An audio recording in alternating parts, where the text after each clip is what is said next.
following is a presentation of the Big Ten Conference. The Bruin fans are out in droves here on a perfect day in Pasadena at the home of the Rose Bowl, where the UCLA Bruins are looking for their first win of the season here in Week 3 under second-year head coach Deshaun Foster. Nico Iamaleava trying to help his team get in the win column.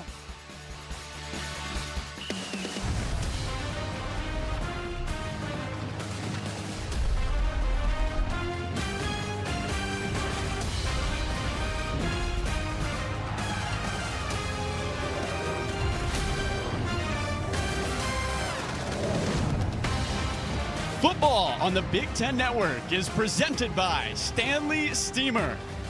Here come the Bruins in the classic blue and gold helmets. UCLA looking for a must-need win against a pesky New Mexico Lobos team in year one in the Jason Eck era, eyeing a headliner victory before their bye week. Carlo Jimenez alongside Brock Vereen. Drea Avent is on the sideline. Brock, the weekend is here. Big Ten football is here, and UCLA is hoping this is the start of a new chapter in their season. The last thing any Bruin thought was that they would be sitting here in Week 3, still looking for win number 1. But you can't go back. All you can do is look forward, and what lies ahead is a pesky New Mexico team, like you said, Carlo, and make no mistake, they fully expect to leave Los Angeles with another win. This is a UCLA team that goes as their quarterback goes, and Nico Iamaleava, the transfer from Tennessee. What have you seen through 2 weeks from the QB? The frustration is because he can do it all. How about layering a throw, putting that football out of a linebacker's reach but dropping it safely in the breadbasket of his wide receiver? How about fitting this ball into a tight window, throwing this ball on a line to make sure his receiver can get the ball safely and protect himself before taking any kind of big hit? But he does want the big play, turning down a wide open first down because he wants 6. The ball gets tipped, and it is a game-losing interception. Again, the reason why you can be frustrated is because, you know, there is nothing you can ask out of a quarterback that Nico cannot do, but it has to come together tonight. You look at the defense, a lot of shifting on the front end and the back end, but the 2 linebackers in the middle, they are the stalwarts, Isaiah Chisholm and John Vaughns. They're still looking to find their identity, this UCLA defense, but in Vaughns and Chisholm, they have 2 centerpieces who can do it all and that you can rely on. Let's face it, Carlo, this UCLA team is backed into a corner. They have 2 options: come out swinging or succumb to the pressure and remain as the lone winless Big Ten team. Let's go down to Drea on the offense, needing to start strong. Well, guys, UCLA spent this week building on their second-half performance against UNLV, where they play with more purpose and more passion on both sides of the ball. So Coach Foster wants that to transfer over into tonight's game. He wants his guys to come out, start fast, set the tone early, and he wants the O-line to do a better job of protecting Nico. Give Nico more time to go through his reads, go through his progressions, so he can elevate UCLA's offense. A clean pocket will be crucial tonight. And on the defensive side of the ball, he wants his guys to come out with more fire, more intensity, bring that wrecking crew type mentality, get after it, get more takeaways, because that's something they haven't done so well yet this season, and he wants to see that change tonight, guys. Well, they'll have an opportunity on the defensive end. New Mexico deciding to receive the football as we get a look at a beautiful night here in Pasadena. 72 degrees, which is 62% humidity. This is a true Southern California summer night, and we are in September. How about that? The Bruins set to kick it away to the Lobos, and UCLA will start on the defensive side against a New Mexico offense headed up by Jack Lane that has averaged 24 points a game through the first couple of weeks. They did it all on the ground in Week 2. They scored all their touchdowns through the air in Week 1, eyeing a much more balanced attack. Abe Williams back to return. He could be dangerous. 2023 Big Sky Conference first teamer and a 2-time FCS All-American. Here comes the kick from the Bruins.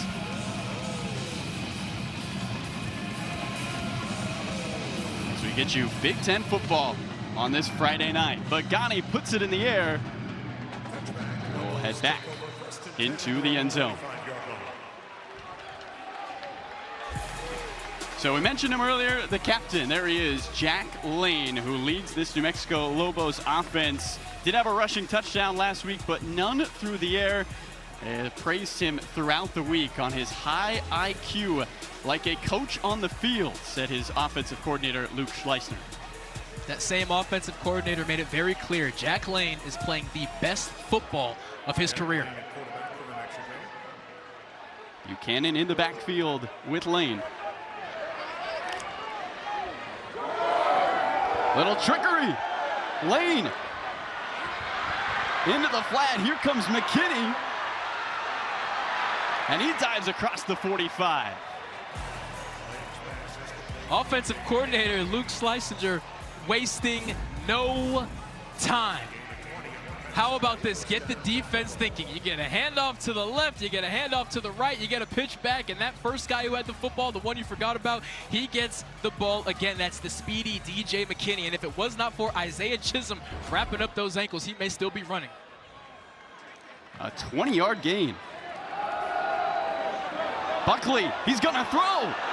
Looking downfield, and it's broken up, incomplete. Key Lawrence made the key stop.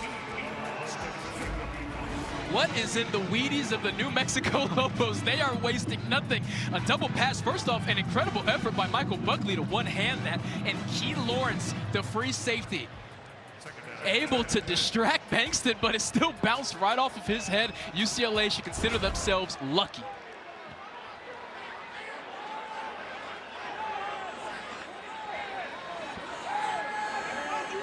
Scott Trey Humphrey goes in motion. Screenplay broken up immediately. Intended for Dorian Thomas, and Cole Martin was there to meet him. Cole Martin, the nickel, read it like a book, setting up another screen pass. He knew exactly where that ball was going to be. Jack Lane didn't mean to set up his tight end Dorian Thomas for slaughter, but UC 21 huffing and puffing. He is the box safety of all the nickels, meaning he is the best run supporter of the bunch. You will see 3 different nickels rotate through, but there you see Cole Martin doing what he does best. 3rd and 10 for the Lobos.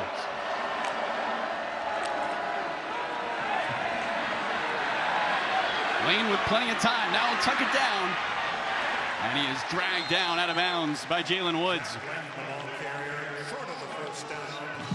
And that's just a good old-fashioned coverage sack. UCLA defensive coordinator Ikaika Malloy choosing to drop coverage, trusting his guys to keep those white jerseys covered. Jalen Woods finally pulled the trigger and said, I'm going to go get that quarterback before he takes off. Jack Lane can't run, but Jalen Woods secures it, making sure that punt unit comes on the field.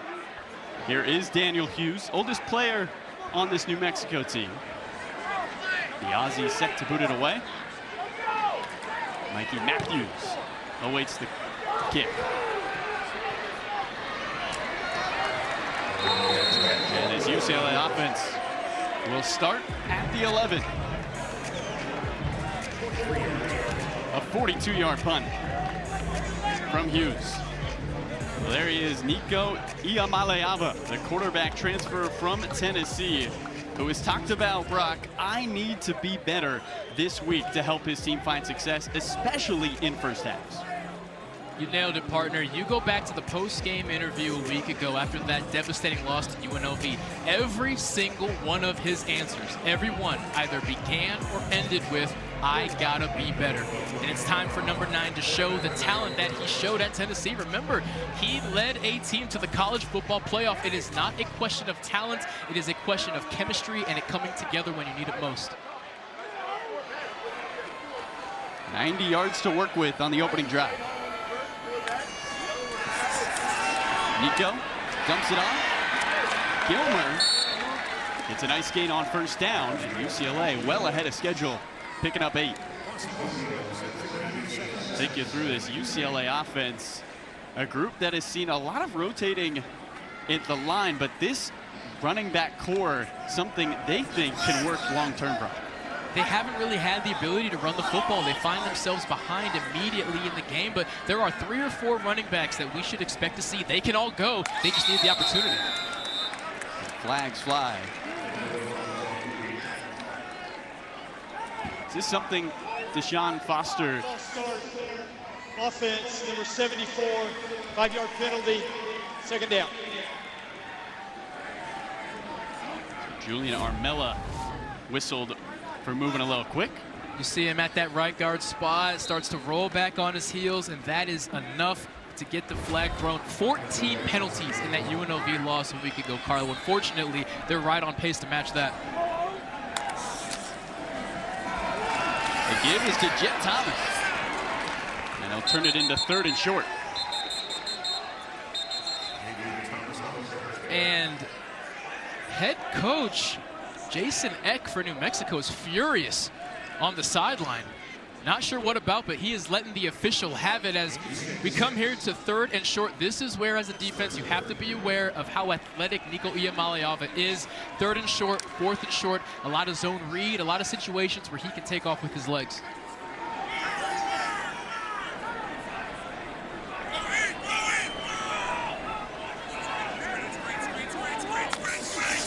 Here comes the blitz. Nico's gonna run. He's got the first.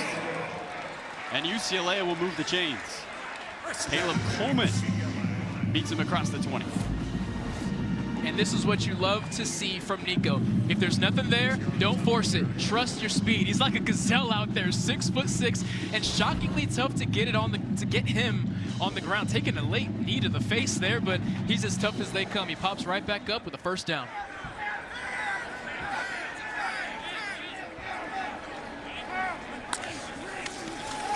Iamaleava across his body, finds his man.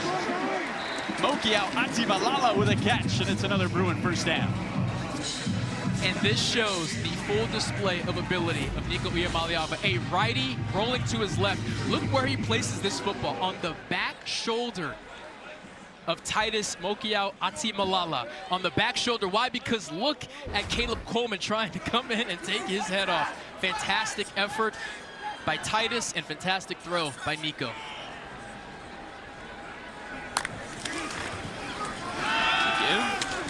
And a little gain for Anthony Woods, the Idaho transfer who played under Jason Eck at Idaho. There's his son, Jackson Eck, and everything they do on the defensive end, Brock, for New Mexico, it is all centered around the ability of their captain, number 6. The head coach's son, so you say a coach on the field, you better believe it. And Caleb Coleman, he's already made his impact felt. The nickel, you'll see him down by the line of scrimmage. You'll see him back as a safety. He does it all. Nico gonna keep it himself. Gets to the 45, and he'll set up another 3rd and short for UCLA. And this is what UCLA offensive coordinator Tino Sunseri wants. Manageable 3rd downs when you're not taking sacks, when you're not having to throw the ball away because your guys are covered, when you're not having runs for loss. You can have manageable 3rd downs. And as we already saw on this series, when you have an athletic quarterback, that's a great place to be because he will always have the option to pick it up himself. UCLA entered today just 21% on 3rd down. They can convert their 2nd 3rd down of their opening drive.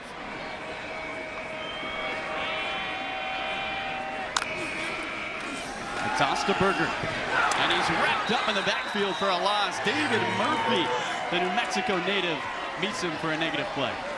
And Murphy sniffed this out from the jump. This is a long developing sweep considering it's to the boundary. And you're gonna see number 3 come flying in.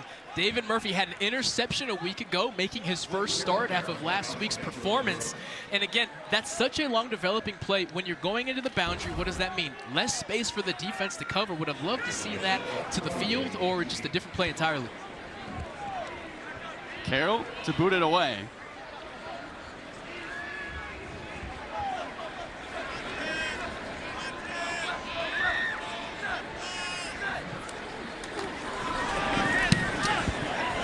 Buckley, the return man. And he hangs on to it, and a flag flies in. Coming in coverage to try to put a hit on was Kanye Clark. 39-yard punt. Kanye Clark, one of the fastest men on this team, clears 22 miles an hour on a regular basis. That's why he's out there as a gunner. He's saying, I let him catch the ball. Kicking team number 1. 15-yard penalty, first down. Timeout. Both teams have had a chance. Both have punted away. New Mexico will start their second drive.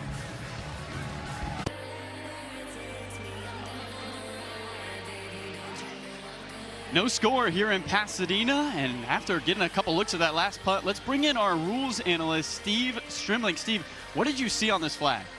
Yeah, so this isn't a function of early contact, but the defender has to give the receiver 1 yard directly in front of him, that shoulder to shoulder. He gets right into that space, and that's what caused the penalty, and this we feel is a good call. The penalty sets up UCLA at the 36. Thanks, Steve. Here's Scott Humphrey. He gets into the second level, and he picks up the first down on first down. Cole Martin with the tackle.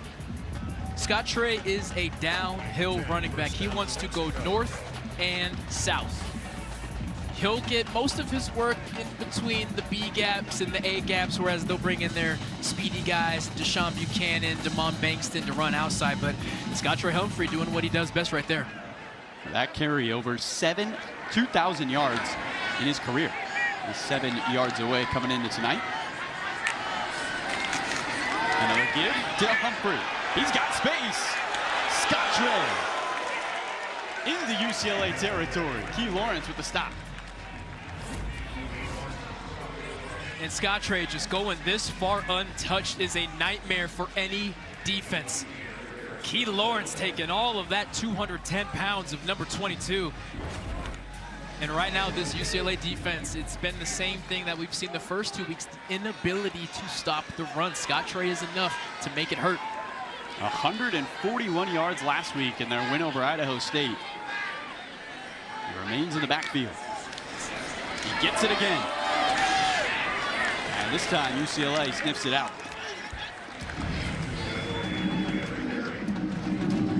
Let's take a look at tonight's Impact Players, presented by Auto Owners Insurance. Simple human sense. For New Mexico's offense, it's going to be do-it-all tight end / wide receiver Dorian Thomas. And for UCLA, it'll be defensive tackle Gary Smith III and linebacker John Vaughns. Shoring up the center, the core of that UCLA defense that right now is getting gashed. How about the same play? Scott Trey will get a couple. I believe it's Gary Smith there on the stop, doing it from the backside. And here comes a big third down for this New Mexico offense. And a good time to remind everyone, Jack Lane is nowhere near the athlete that Nico Iamaleava is, but make no mistake, if you give him an opportunity, he will pull on his own. He's fast enough to where you have to respect him as a runner. Had his second career rushing touchdown a week ago. McKinney the back. 3rd and 3.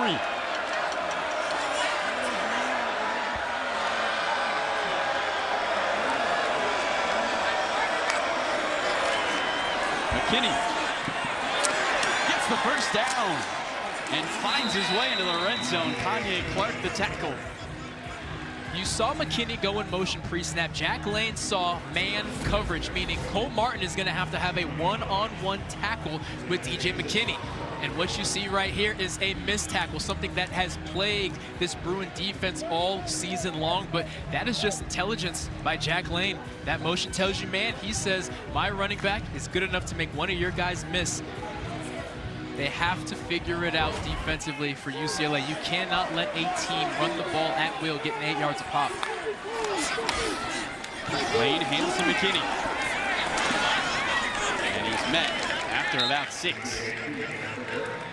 Brock, they call him the Rushmore 4. 4 New Mexico transfer running backs all led their team in rushing a season ago, including McKinney, who was the Conference USA Freshman of the Year. What a great feeling for offensive coordinator Luke Schleisner. I have 4 guys who can be RB1. I have 4 RB1s, and Carlo, we're seeing that effect right now. They are running the ball at will. And Jason Eck says the man in the game, Scott Humphrey, is the best running back he's seen in quite some time, but believes in McKinney and Bankston and Buchanan's ability. Lane finds Dorian Thomas. And he tight ropes the sideline. It's 1st and goal for New Mexico. you're going to see nickel Kanye Clark lose his leverage. On these speed screens, you have to be outside of the man blocking you. And you see number 1 sealed off. Great blocking by Michael Buckley. You have to have outside leverage. Your help is always inside of you if you are a nickelback. Thomas, who leads the FBS in receptions with now 16. As we're going to get a look at James Lobstein, who turns 23 tomorrow. More of a runner. They like to use him in these goal-to-go situations. Lobstein. Dragged down just short. Looking for the edge. You mentioned his ability to run. He's kind of a pseudo wildcat. They can bring in Scott Trey for a true wildcat to take that snap. But James, you also have to respect the threat of a pass. But he's going to head to the sideline as Jack Lane is going to come back in. But once they get to the low red, that's where Lobstein starts to see some action. Drive now over 5 minutes for New Mexico.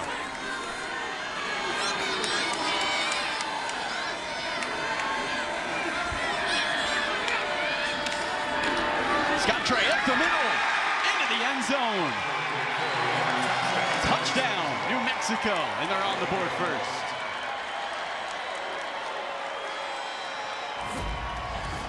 You let Scott Trey, the man that helped you get all the way down here, finish it off. And look at that push by the New Mexico offensive line. Every blue jersey on the defensive line, they have their heels in the end zone because they all got driven back 2 or 3 yards. So credit to the Lobo offensive line. This UCLA defensive front has to figure it out because that drive right there is not going to get it done. Drzwicki on for the PAT.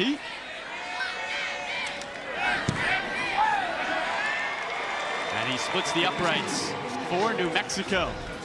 9 plays, 64 yards, and it ends with a Scott Trey Humphrey touchdown. New Mexico up 7.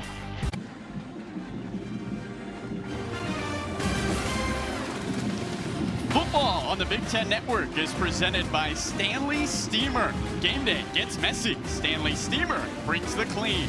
And by DQ, happy tastes good. Well, this isn't the first time these two head coaches are in the Rose Bowl together. You got to go back to 1999 when Wisconsin defeated UCLA. Jason Eck, a lineman for the Rose Bowl champion Wisconsin Badgers. And Deshaun Foster had 10 carries for 38 yards that night. They don't have shoulder pads like that anymore, do they, Brock? Looks like a helicopter. I tell you what, I hope Ron Dane, who had 246 yards and 4 touchdowns on the ground for the Badgers, bought Jason Eck a nice medium rare steak after that game because you don't get almost 250 yards on your own. Eck said this week he's 3-0 all time here in the Rose Bowl. He's not wrong. Twice as a coach, once as a player. Kick on its way back. A little squibber. Titus Mokiao Ati Malala. It sets up the UCLA offense. When we return, the Bruins looking to even things up at 7 on their 3rd drive of the night here at the Rose Bowl.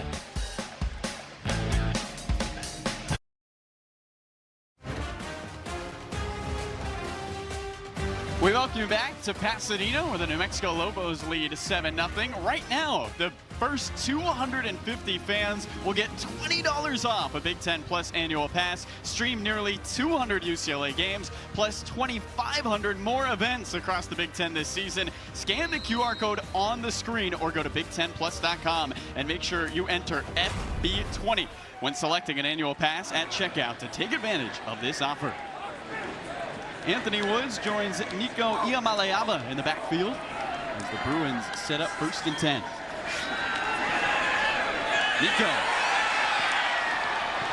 looking for Mikey Matthews, but did Keyshawn James Newby get there first? The lead defensive edge. And you are going to see this UCLA offensive line struggling with stunts, struggling with twists, something that New Mexico certainly saw in these first 2 weeks, and unfortunately it has not gotten corrected. Keyshawn James Newby with the old ET twist, and Garrett DiGiorgio struggling to keep up with him. Woods fights his way, but lost the football. The ball's on the ground. New Mexico thinks they have it. And do the Lobos have a turnover? They do. Caleb Coleman. There's no question Caleb Coleman fell on that football. The argument Anthony Woods is making is that he was on the ground first. Well, if this does stand, New Mexico would set themselves up beautifully deep in UCLA territory. By the defense under further review. And it looks like his back is on the floor on that first look, Brock. That's exactly what it looks like. One heck of an effort from defensive end Keyshawn James Newby, just had the sack a play before, and that is certainly Anthony Woods' butt, back, and shoulders on the ground before it pops out. Now, that is not going to be good enough for head coach, former superstar running back Deshaun Foster. He wants that ball held on no matter what you go through. But in regards of keeping the football in the offense's hands, he did hit the ground first. Let's welcome in our rules analyst, Steve Strimling. Steve, what do you see on the replay? Yeah, on the replay, this is a great shot. We can see that not only is the arm down, he still has control. You can see other body part down. I think replay is going to get this same shot and do this fairly quickly. This is down by rule.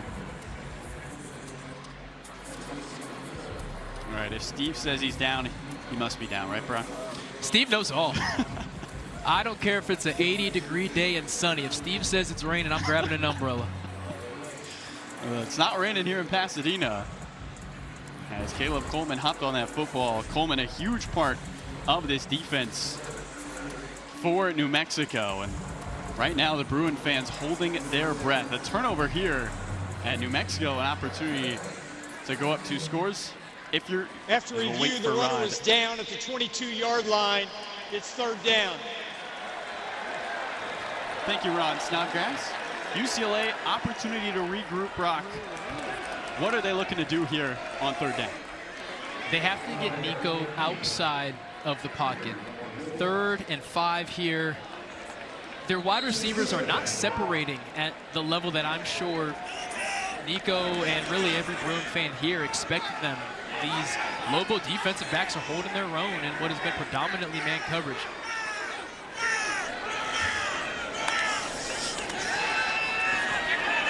Nico escapes. Pulls it down and is tripped up short. Coleman picked up the fumble that was called back, but he makes the drive-ending tackle and forces a Bruin punt. Caleb Coleman is everywhere.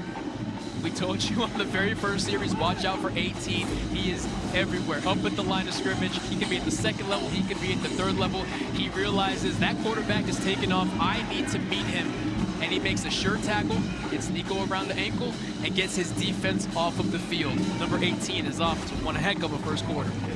Really didn't play much at West Virginia, transferred to Texas State where he was mainly on special teams, but he's been a huge part of this New Mexico defense.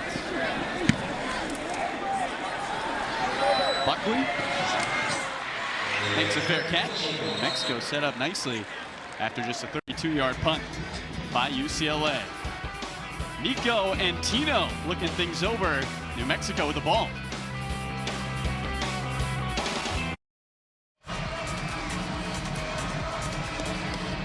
Deshaun Foster looks on as his defense trots out. New Mexico leading 7-0. Deshaun talked all week about starting fast, and once again, Brock, UCLA stumbling out of the gates. UCLA has yet to score points in the first quarter.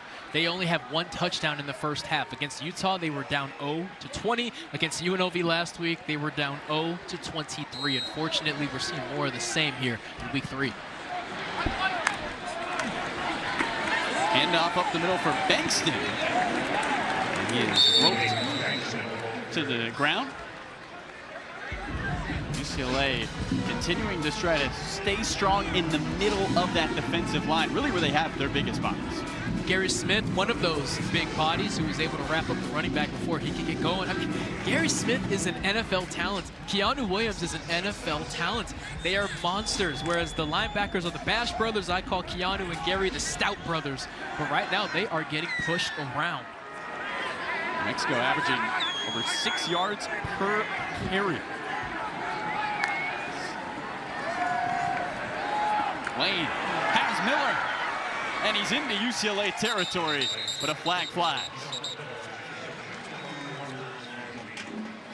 That would be just the second reception of the season for Miller, but this might be going backwards. Personal foul, illegal helmet contact, hands to the face, defense, number 99, 15-yard penalty from the end of the play, first down. Keanu Williams, the big man I was just bigging up.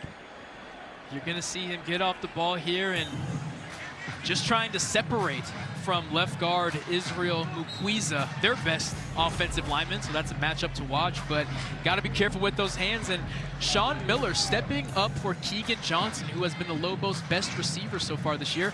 He is out for this game. Sean Miller was out against Michigan, got his first action a week ago, and filling in right where Keegan Johnson left off. Mexico all the way to the 27. Skytre Humphrey untouched into the red zone and cut down at the 15 by Andre Jordan Jr.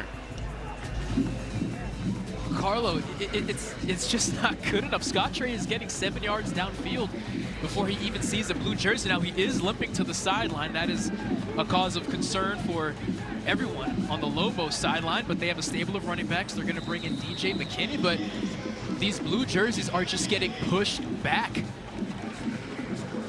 Well, that will take us to the end of the first quarter. Can UCLA find the physicality on the defensive end, or will New Mexico continue to run at will? Second quarter is next.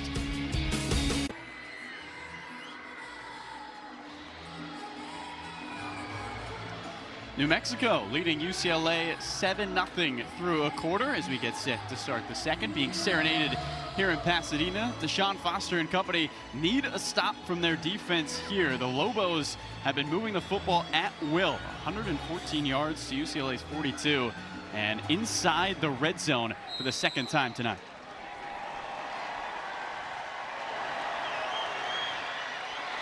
McKinney now steps into the Wildcat. DJ McKinney will get a couple.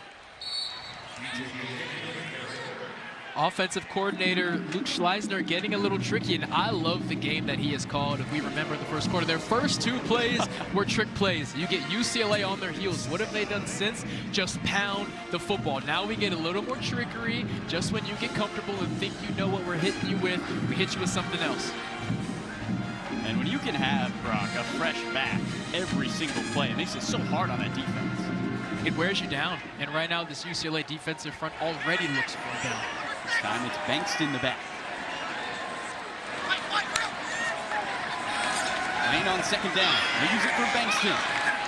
And he's wrapped up from behind. They'll bring up on a 3rd and 5. John Vaughns to stop. Great job there by Vaughns, who was manned up on Bankston. They were trying to set up a little middle tunnel screen for their running back. John Vaughns, always the smartest man on the field, sniffs it out, giving his defense a chance to get a stop here and hopefully get off the field with just a field goal. Mexico has scored 5 touchdowns in their previous 10 red zone trips. Can they get to the 6?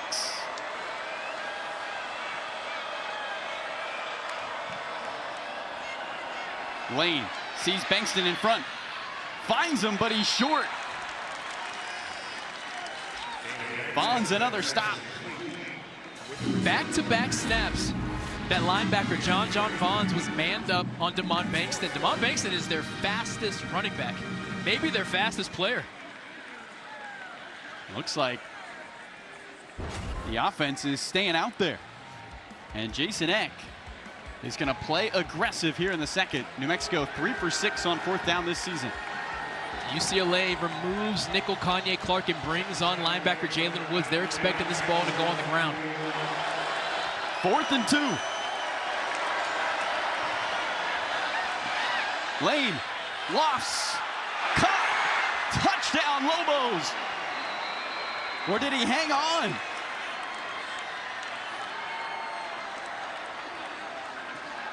Oh boy.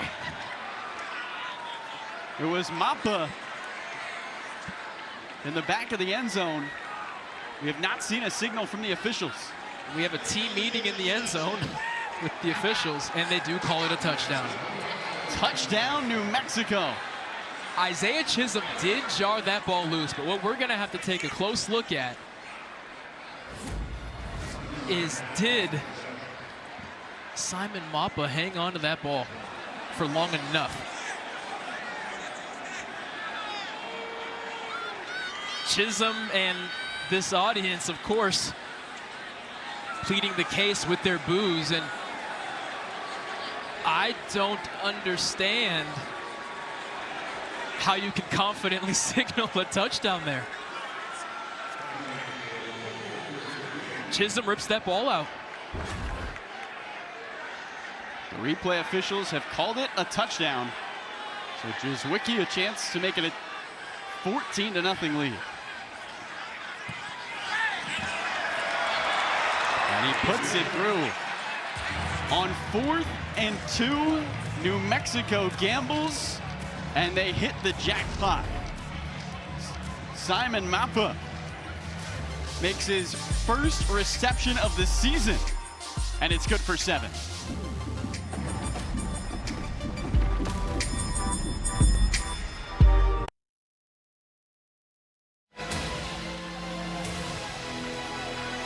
We welcome you back to Pasadena. You got to look at Simone Mappa getting some congratulations from Dorian Thomas. Well, let's welcome in our rules analyst, Steve Strimling. Steve, talk us through this last play that was a touchdown for New Mexico. Yeah, you got to go through the process of the catch, which is 3 parts. The first is the control, which we're going to get the control. Then you have to have a body part clearly in the end zone. Then you have to have the time with control. He took 2 or 3 steps. He had control. And the defender, as you can see after the process, reaches in and rips the ball out. And this is a good call. In the command center, all scores have to be reviewed. They got a good look at it. They don't need to bring them over if they can get the clear shot, and they did that. All right, so New Mexico takes the 2-score lead. And now UCLA will take the football out across the 20. Frias on the return. A monster hit there by linebacker Randolph Kapai, and UCLA has no option but to swing back. The atmosphere of this stadium has already leaned toward the Lobos. The scoreboard is leaning toward the Lobos. You have to fight with every ounce in you that mindset of here we go again. UCLA has been down at least 20-0 in their first 2 weeks. Nico lets it go. Mikey Matthews down the sideline into Lobo territory. Run out by Drew Speech. They've been waiting for some fireworks for the little slot. Mikey Matthews, little in size, not in impact. He transferred over from Cal, and finally, him and Nico can get things going. UCLA goes quick.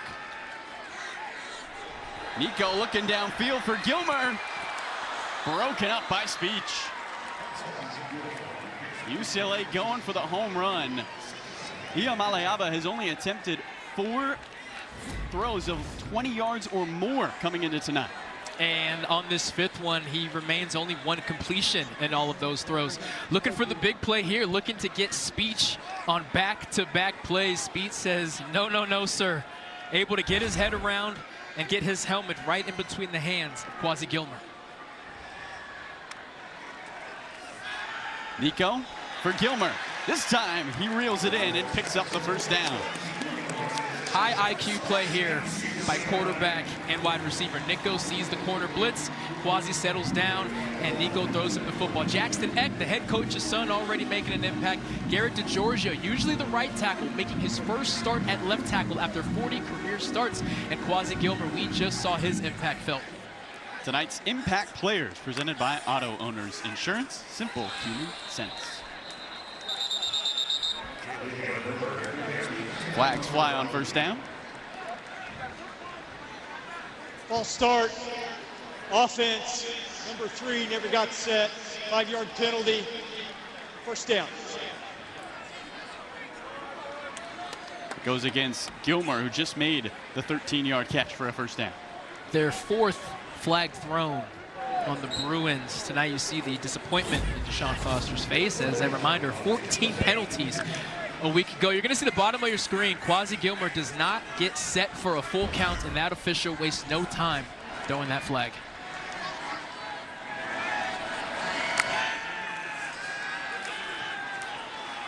Into the flat, and Woods sheds one tackle, but New Mexico rallies to the football. Dimitri Johnson there first. And it sets up second down and long. Brian Booker made the stop. UCLA brought in both of their tight ends on that snap, Hudson Habermill and Jack Peterson. We haven't seen much of them trying to get New Mexico in a heavy situation defensively, meaning linebackers in coverage.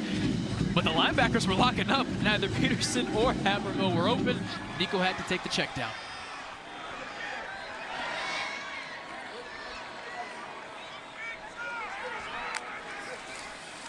Play action. Mikey Matthews the catch. And he's undercut by John Johnson. Right around the 30. Another flag in the backfield of the Bruins. Personal foul, roughing the passer. Defense, number 48, over the head. 15-yard penalty from the end of the play, first down. It keeps the drive alive as going over to the sideline to talk to his head coach, Brent Carhu, was whistled for the roughing the passer. They whistled 48. The penalty is here on Carhu, who lowers his head right into the face mask of Nico Iamaleava. It was a fantastic pass rush rep, but you got to keep it clean. Iamaleava now inside the New Mexico red zone for the first time tonight. Over the middle, Habermill turns it upfield inside the 10, and second and short for the Bruins. Jackson Eck the tackle. Great scheme here. They clear out the left side of the field, running off both receivers. And then you leak your tight end right where those second-level defenders used to be. Jackson Eck able to get Hudson Habermill on the ground. And this is what we want to see, spreading the football around, keeping this New Mexico defense guessing, keeping them on their heels. Woods looking for space. And he's chopped down near the first down marker. May have to measure this one. It's going to be close. And they are going to give it to him. Now that we're here in the very low red, Nico being able to run the football has to be ringing through the ears of this New Mexico defense. Anthony Woods may not have gathered a lot of yards in this series, but man, has he been running tough.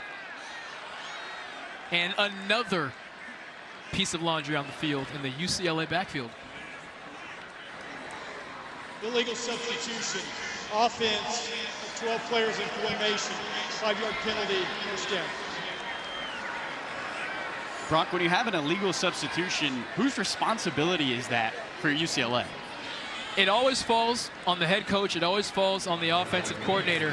But it's from a player's perspective, it's not knowing the personnel. It's someone currently on the field, not hearing the correct personnel, or forgetting they're not in the personnel that's coming on the field. So it's first and goal, but it's from the 12. Nico over the middle. He's got Titus Mokiao Atimalala for the touchdown. Bruins are on the board.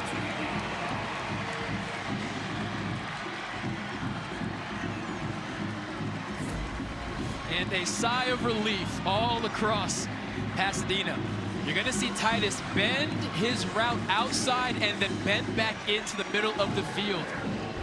And you see cornerback John Johnson point to say, whoa, whoa, whoa, whoa, whoa. Who was supposed to be there? That's just fantastic route running, manipulating the defense.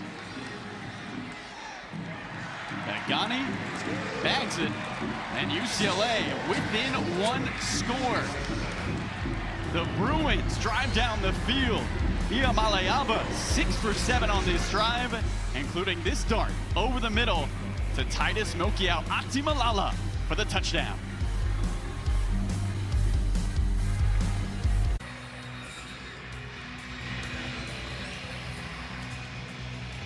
The Bruins pick up 7 and are within 1 score thanks to this nice throw from Nico Iamaleava over the middle. Look at this route running. Look at Titus bend that route outside. John Johnson, as the corner, says, I have to get width. And he's looking, wondering where safety number 7, Tavian Combs, is. Tavian said, I saw that receiver leave my field of vision. I thought he was yours.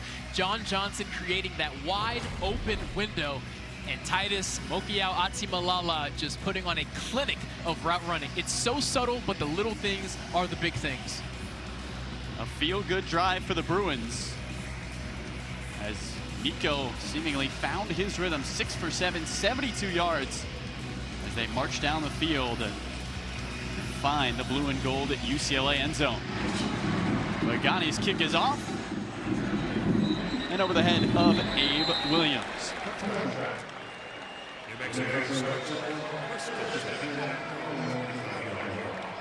Let's hear more from Ron Snodgrass, our head official. Roughing the passer was the first penalty on New Mexico. You know what? I believe they picked up the flag. All right. They changed their mind. Everyone's allowed to change their mind once in a while, you know. It's all right. Ron wanted to save his voice. Big weekend coming up. We'll start at the 25. McKinney is stood up by Devin Apue. Tomorrow, Big Ten Tailgate is live from Michigan with all the pregame festivities and a conversation with Bryce Underwood and Samaj Morgan. Then, Countdown to Kickoff brings you the latest from around the conference right before the action begins. It all starts tomorrow at 10 a.m. Eastern, 7 Pacific, only on the Big Ten Network and the Fox Sports app. Haven't heard a lot from Bryce Underwood. It should be an interesting conversation. Brock, I'll definitely be tuning in. Oh, certainly. And Samaj Morgan is a character, let me tell you. Lane on second down. Pocket crumbling. Lane lofts. And it's over the head of Sean Miller. Coverage on the play nicely by UCLA as Lane just ran out of space. Gary Smith able to break through. You're going to see 58 disengage and get one hand on the hip of Jack Lane. Jack Lane able to scramble out and get to safety before taking a blow from Kayshawn Bennett. Somebody they really, really like. Kayshawn Bennett next to Gary Smith. Feel like those two can create a lot of havoc in the backfield. That is absolutely right. Kayshawn, the transfer from Michigan, didn't get here till the summer. It took him a while to pick up this defense. Last week he got his first start, and there will be no looking back. UCLA showing blitz. They drop back. Eck wants to take a shot. And it's incomplete. Almost an incredible interception from Kanye Clark. And he would like to have that one back, but nonetheless, the Lobos go 3 and out. He didn't bring it in, but this is such a fantastic effort from Kanye Clark. He is the coverage corner of all the nickels. Look at him tracking that football, reaching in. And if it wasn't for the receiver there, Isaiah Blair, that's Ziel Smith. His left hand does just enough to dislodge it from Kanye Clark. But fantastic route recognition from Clark, and as he bangs the ground, he says, I wish I would have had that one. Daniel Hughes to punt, averaging about 45 yards this season, and he'll punt it again. This time, I think they'll leave the laundry on the field. False start.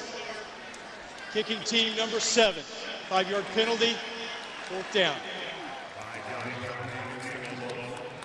Whereas UCLA has a too many penalties problem, Jason Eck and these New Mexico Lobos have entered this game with the least penalties in all of the FBS. Only 3 coming into this game, 2 so far in this first half. And last year, Brock, they had the 3rd most in the country. The impact of Eck. Yeah, and 75 new players, the most in the group of 5. Hughes on the retry. Here comes Mikey Matthews down the sideline. Matthews towards the 45. And there is a flag on the field. This is on New Mexico. UCLA could have the ball in Lobo territory to start their drive. Jaden Sheridan is also down in a great deal of pain close to that flag. During the return, personal foul, illegal blindside block, receiving team number 1, 15-yard penalty, first down. Timeout. Kanye Clark whistled for the penalty. UCLA an opportunity to even things up. Can Nico Iamaleava continue his hot streak and get the Bruins back to the promised land?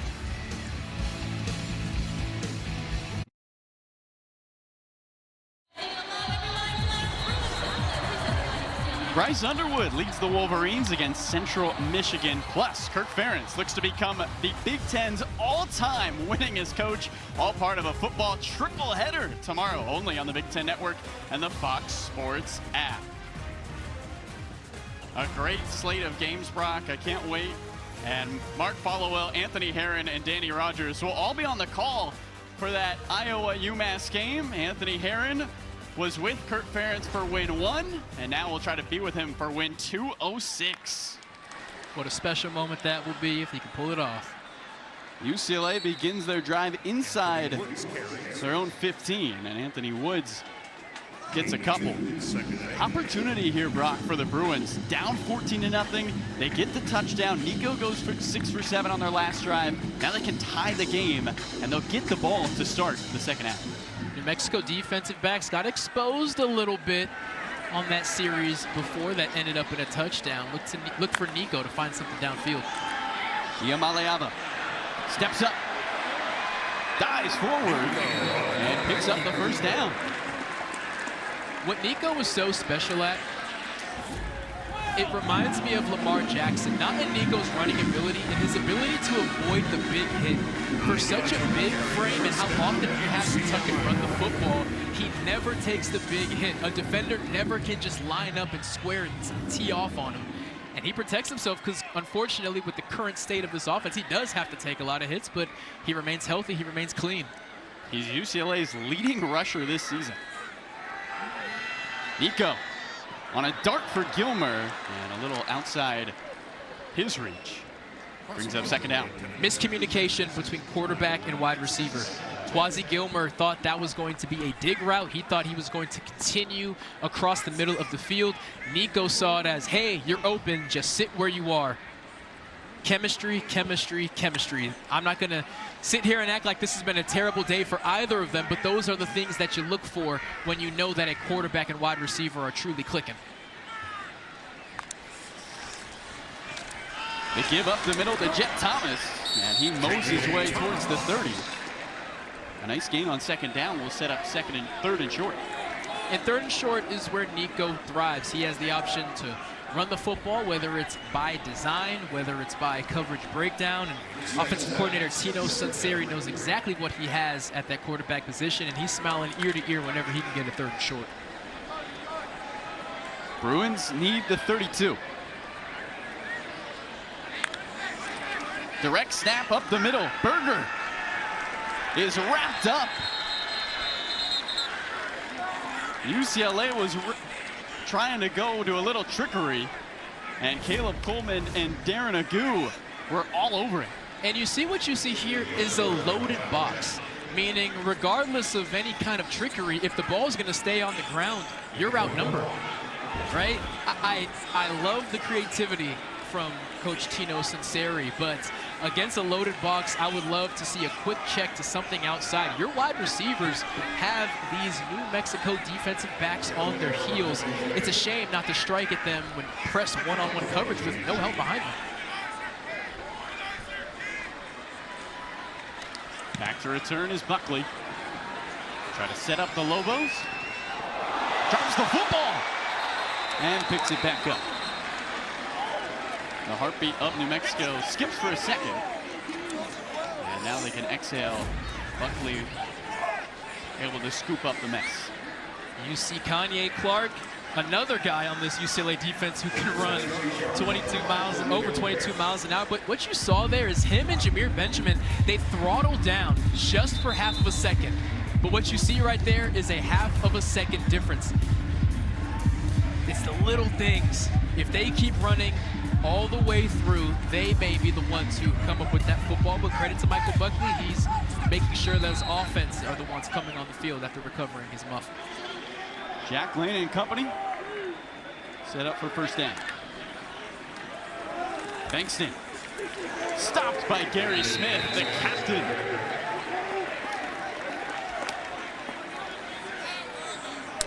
And the captainship is exactly what he has earned. A fifth-year man, initially was a Duke Blue Devil.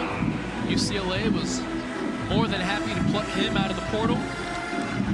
And you see why. He missed all of last year with an injury that occurred late in 2023. But they are certainly happy and expecting for him to have a fully healthy season. Second and long for Eck. Finds Dorian Thomas for a first down, who stays on his feet and is brought down around the 45. A pickup of 18. Moves the chains. What makes Dorian Thomas so dangerous is he has the mindset of a wide receiver. He straight up plays wide receiver. And sometimes, and you see 32 right there, Isaiah Chisholm dropping in coverage.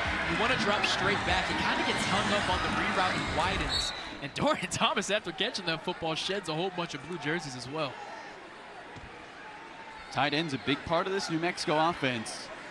And Thomas being a beneficiary of that. Here comes Bankston with space. Bankston down the sideline. Inside the red zone.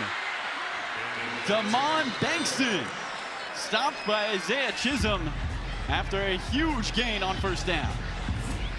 Leverage, leverage, leverage. We're going to see safety Key Lawrence come flying down and get kind of tangled up. You have to hold outside. Sorry, that's cornerback Robert Stafford. Key Lawrence is the one who finally gets him on the ground. Robert Stafford is at corner. The run play is inside you. You have to maintain outside leverage. If he gets outside of you, there's no one there.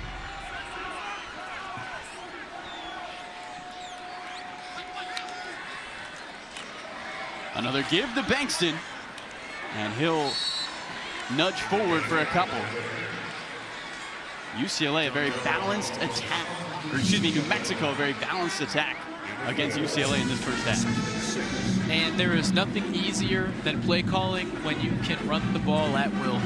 The entire playbook remains open, and the frustration probably for UCLA's defense is our DBs, man for man, should be better than their wide receivers. But if we can't force them into passing situations, that advantage means nothing.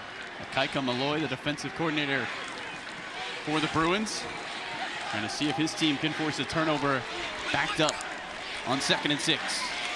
McKinney tries to move through the teeth of the defense, and he is stopped.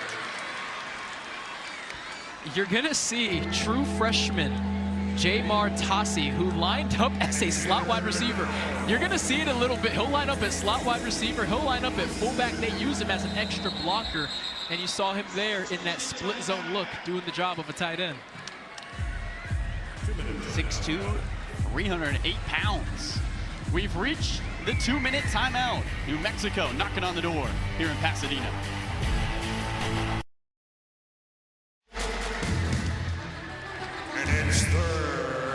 Halftime is coming up next. Mike Howard and Marcel break down the first half, preview a busy Saturday of Big Ten football. Indiana continues to roll in the Big Ten as we get you set for a huge 3rd down here at the Rose Bowl. New Mexico, opportunity to go up 2 scores. They can get a first down if they get to the 2. Jamar Tassi, the offensive guard at fullback again. Here comes Bankston. Woods initially there, and this is going to be close. Going to come down to where the officials decide forward progress was stopped. You're right, it is close. And expect New Mexico to remain aggressive. Already scored once tonight on 4th down in the red zone. Jamar Tassi leading the way, and I don't know if my fullback was 6'2", 308, I'd follow him too. It is going to be 4th and short. This offense is going to stay on the field. Last time they were in the position, they found Simone Mappa for his first catch of the season. And the officials stop things momentarily. Ruling on the field was a runner was short of the line to gain. Plays under further review. All right, they want to make sure they got it right. As Akaika Malloy, the defensive coordinator for UCLA, looks on. Big play, action play last time on 4th down, Brock. And with New Mexico and their ability to run out the trick play, got to be ready for anything. Here's another look at the last play. And you see left guard Israel Muiza and pseudo fullback Jay Martassi pushing, and New Mexico pulls it backwards, but of course it's going to come down to that forward progress. But look at Jay Martassi driving Isaiah Chisholm into the end zone. That is 2 pancake blocks in the end zone. And Gary Smith does not get driven back often. Isaiah Chisholm getting driven back as well. This is what will drive defensive coordinator for UCLA, Akaika Malloy, insane. I have NFL guys, certified NFL guys, getting driven back. And yes, it is double teams. They are double teams. But as a defensive tackle, that's the job. You just have to take on weight and hold yourself sturdy so that your linebackers don't get reached. And right now, the Lobos are dominating this battle in the trenches. Yeah, they are running at will. Over 100 yards on the ground already tonight. As you see our head official, Ron Snodgrass, still looking at the monitor. It would be first down if he gets there at the 2. Looking at 4th and inches. And it may come down to if that left knee touched the ground. You saw Bankston kind of give a second effort there and put that hand in the ground. Maybe that's what this comes down to. You want to restore the line to game. Please reset the game clock to 1:55. Put 40 seconds on the play clock and start both clocks on my signal. Reminder, UCLA will get the football to start half 2. And stop here. Huge for the Bruins to stay within a score. And it's 4th down. We see more trickery from New Mexico. Or do they go to the ground where they've been dominant all half? Well, this must be the longest play call of all time, I'll tell you that much. I mean, I know they got a fresh play clock, but they are milking this thing, and understandably so, right? They want UCLA to have the least amount of time possible. And if you're Deshaun Foster, I don't know why you don't take a timeout there. Lobstein is in at quarterback.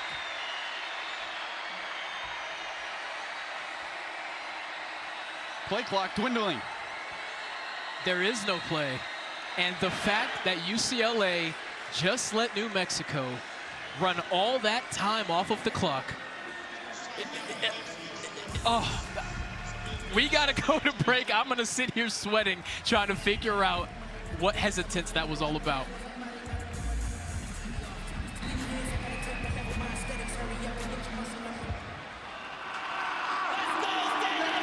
We welcome you back to the Rose Bowl. You get a look at Jason Eck, the head coach for the New Mexico Lobos. And Brock, all that time comes off the clock on a 4th down. New Mexico doesn't even snap the ball for. And what do but run the offense back out there? A fresh play clock. They ran 40 seconds off. No timeouts called by UCLA. Lane keeps it. Cuts up field.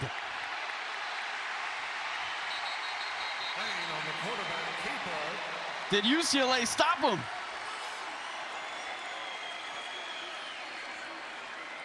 No signal yet. A helmetless Jack Lane believes he has it.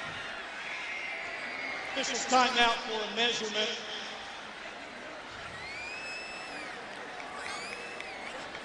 And why not pull out the measuring stick if you're going to make arguably the biggest call of the night?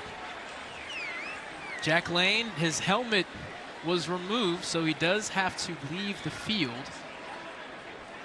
Which would mean, Brock, he has to be out for the next play unless the defense pulled the helmet off and there was a penalty. And maybe, well, Jason Eck seems to be making that case currently, but the most important thing right now is this measurement.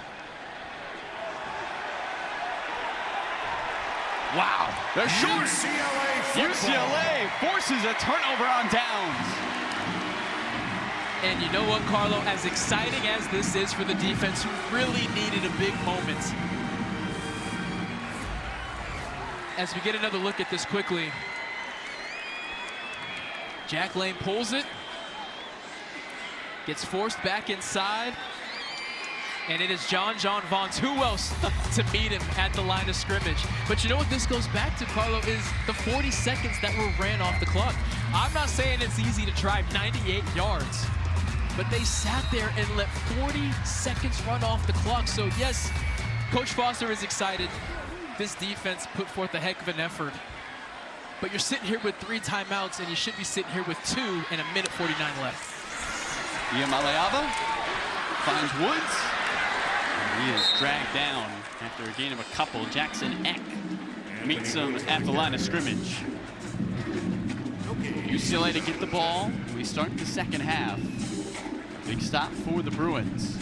And they're in no rush whatsoever. They're just going to keep this ball on the ground, get into halftime with a 1-score deficit.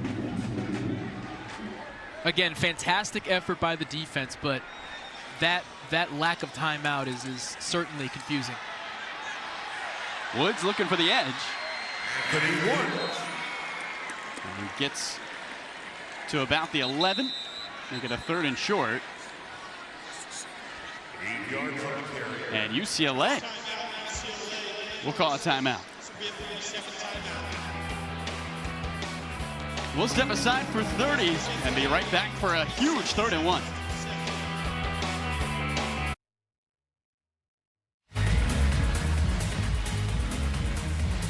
Third down and 1 for the Bruins.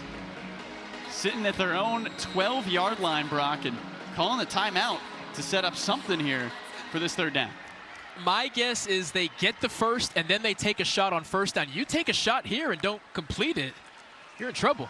Nico does it with his legs and spins across the 20 for the 1st down. And if they're going to take a shot, they call another timeout here, which it doesn't look like they're going to do. 1st down, so they're setting up chains. Iamaleava to Habermill in the flat. And a timeout for Foster and UCLA with 11 seconds left. Carlo, this is a tough final minute to watch. Well, the Bruins will set up for 2nd down, and we will be right back.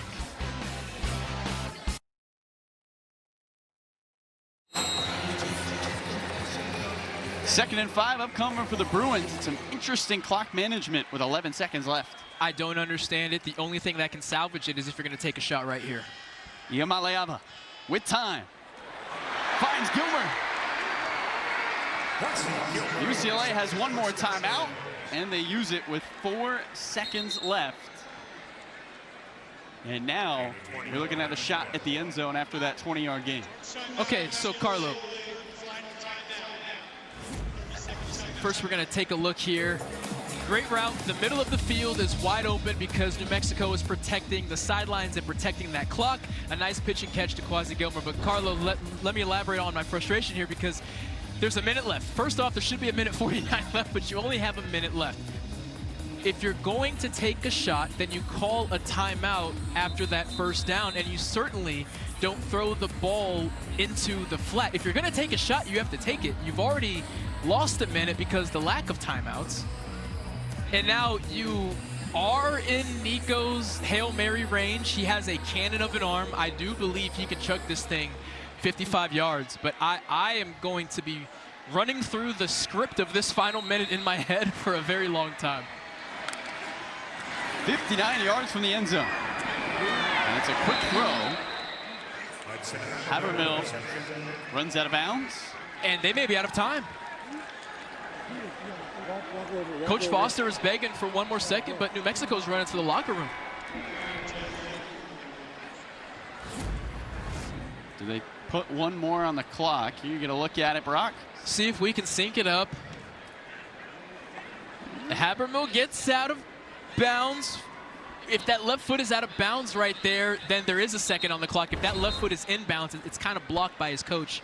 Previous plays under further review to see if there's time remaining on the game.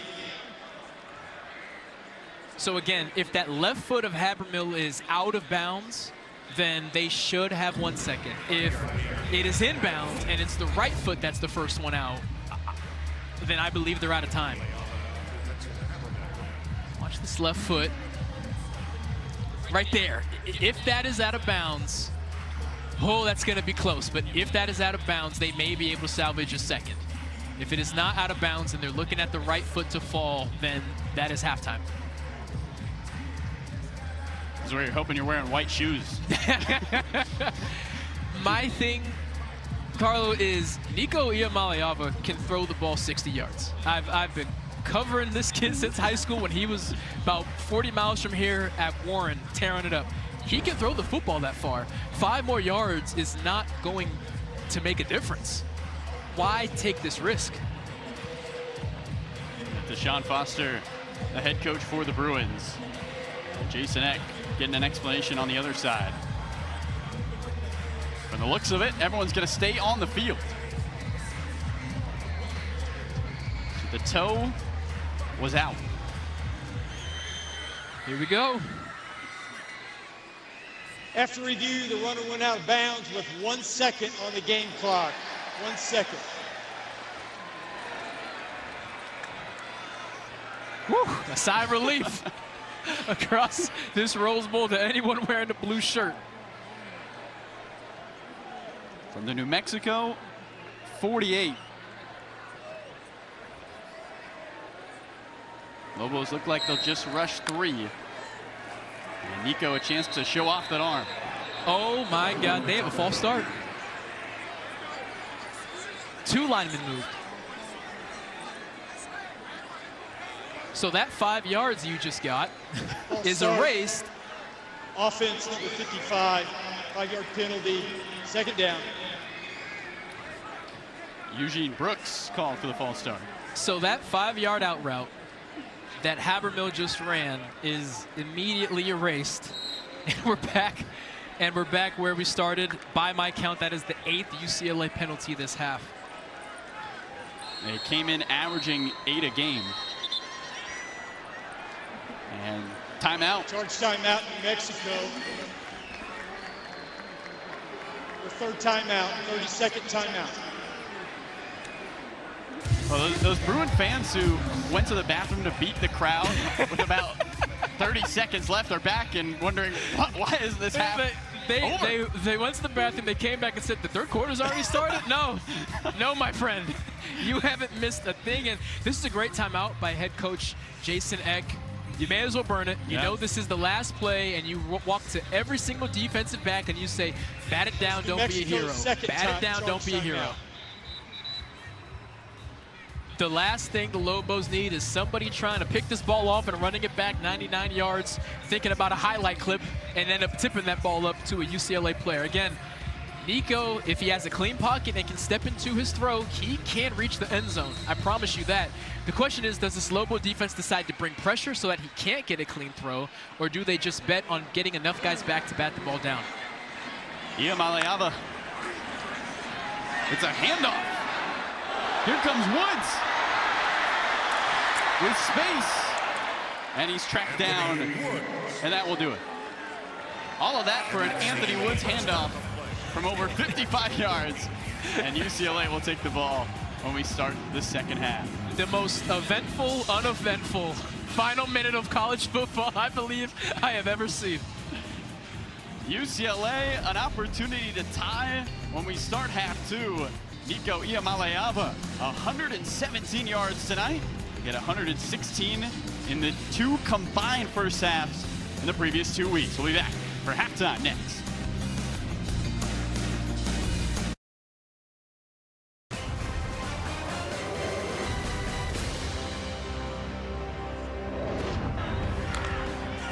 Deep breath. Nico Iamaleava through to Mokio Atamalala. My man! Way to bring it home, Mike. That's a touchdown for the Bruins. They're on the board. They are down 14-7, and we are thrilled to have you with us here in our Chicago studios for this halftime report. Mike Hall, Howard Griffith, and Marcel Reese. That was a unique final 2 minutes. Unconventional, perhaps, would be used. But if you wanted to summarize the first 30 minutes in general, what would you say? I mean, we're in a one-possession game, and there hasn't been a dull moment in this game at all. Right now, if I'm UCLA, I want to go away from the stats, the numbers, and even the scheme. I'm looking here and I'm talking about discipline. Right now in the first half, UCLA has 8 penalties for 76 yards. It is very hard to win football games when you are playing against yourself and beating yourself in that way. You have to be disciplined and control the controllables. Play clean, pre-snap, no pre-snap penalties. And again, discipline with our hands and not having those post-snap penalties either. Yeah, I think one of the things that's also happened, I talked about the defensive tackles in this game and thought that they would be a major part of it, but we've seen this defensive line be pushed and shoved around. New Mexico has really been able to control the line of scrimmage running the football, and that's not worked out. Now you fast forward to what we just witnessed the last 2 minutes of this game, of the half, and there's got to be a rhythm, there's got to be a plan, and it just at that particular moment didn't look like there was one. Yeah, you brought up the penalties. Remember, there were 14 penalties last week for UCLA, so they're more than on pace for that here at this point. We also talked at the end of the pregame show about how important that first quarter was. 0 points again for UCLA. In their 3 first quarters, they have 105 total yards combined right now. So it's going to be another issue they have to try to deal with when they move into their halftime adjustments, Mike, of the season. That's what it's all about, Howard. You adjust, you move on. We'll see what the Bruins have in store. When we come back, we're going to talk about Indiana, who outgained their opponent earlier tonight by 603 yards. I think that's good. Can you prove that?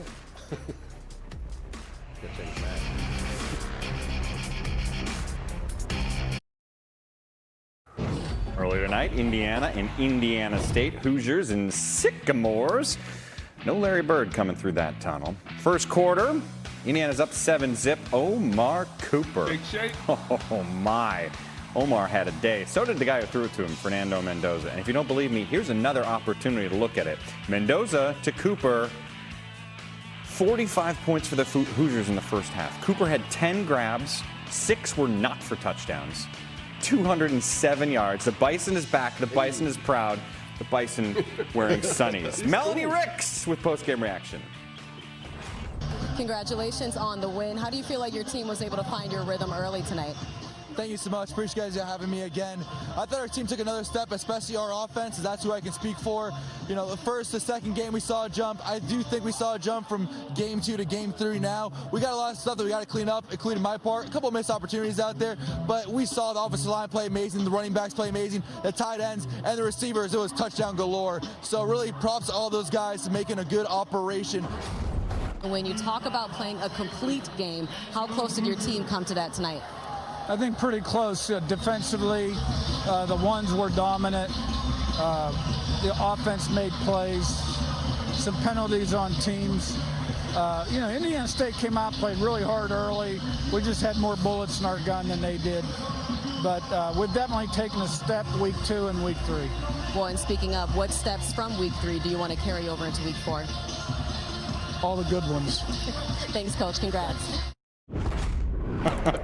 All the good ones, Mike. Only the good ones. A lot of good ones for him to pick from. This is the largest shutout win for Indiana since 1901. Yeah. They just dominated from the word go. It really did, and it's about coming out and executing, and it's about them really just running their game plan and do what they needed to do from an offense, defense, and special teams. They were trying to get better, knew that this was going to be a game that they should go out and dominate. He talked about his coaches being the ones that needed to lead the charge for the players, and they were able to execute that today.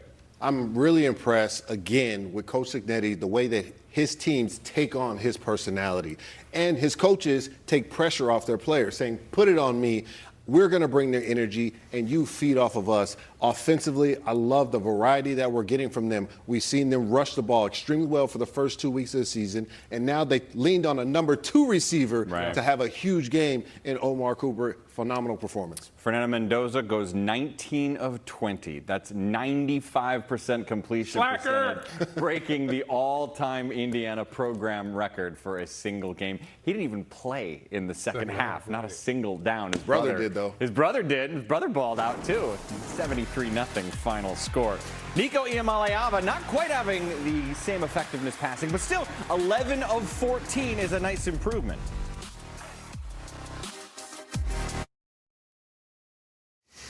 Busy day Saturday, 4 games. Want to talk about one of these games? Maybe the Michigan one? What you want to see from Bryce Underwood? I really want to see Bryce continue to grow from last week. This will be another opportunity where they should be able to go out and control the game, but I want to see him grow as a passer. Now, how about that last one? Grow as a leader. Oh, He doesn't have his head coach there with him this week either. That's true. No Sharon Moore this week and next. Should be interesting. Hey, you know what was interesting? This stop defensively for UCLA. Big. Kept points off the board for them. They're down 14-7. Carlo and Brock coming back after this.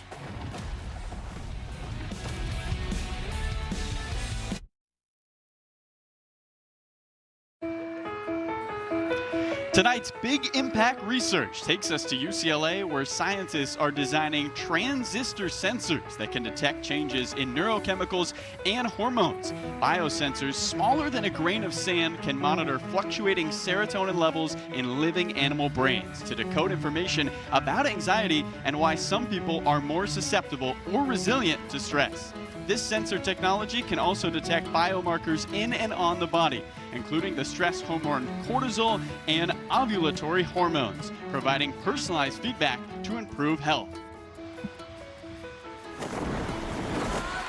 We welcome you back to the broadcast booth as we get set for New Mexico and UCLA second half action. Coming up, the Bruins will get the ball to start the second half. And Brock, a first half that looked like New Mexico was going to run away with, but some big stops by that UCLA defense, they're right back in the game. And in that halftime locker room, UCLA took a deep breath and a woosah. You say there were 4 or 5 chances for that game to get away with us, and here we are right in it. Let's go win this thing. If you're New Mexico, you're saying, we control the line of scrimmage offensively and defensively. Let's just go keep doing what we've been doing. Let's see what we got here for the second half. Let's go look at our satellite first half comparison. Brock, what jumps out to you when you look at these two teams? The penalties. The penalties are the difference, because the amount of yards, the amount of big plays that have been negated for the Bruins, who are in desperate need of big plays right now, it's unforgivable. 14 penalties a week ago, and here you are worse than you were a week ago. Yeah, our first half stat comparison brought to you by SafeLight. Let's go down to the sideline and catch up with Drea.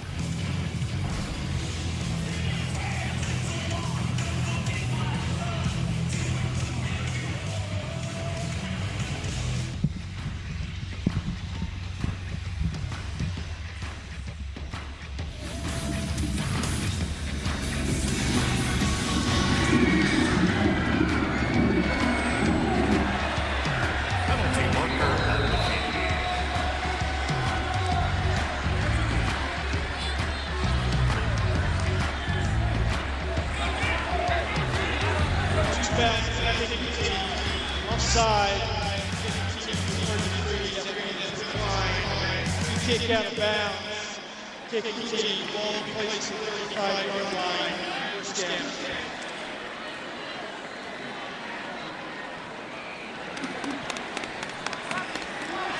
Hey guys, well, Coach Foster stressed that his team needs to be more disciplined, limit the penalties. He said we've had way too many penalties, and that's something that he told us in the team meeting yesterday as well. He said we need to cut down on the penalties, so he wants to see that in the second half, and he said the guys need to do a better job of extending drives. They need to focus better, and they need to try their best to bring this one home, guys.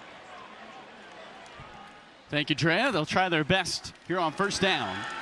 Iamaleava's pass is deflected, intended for Titus Mokiao Atimalala.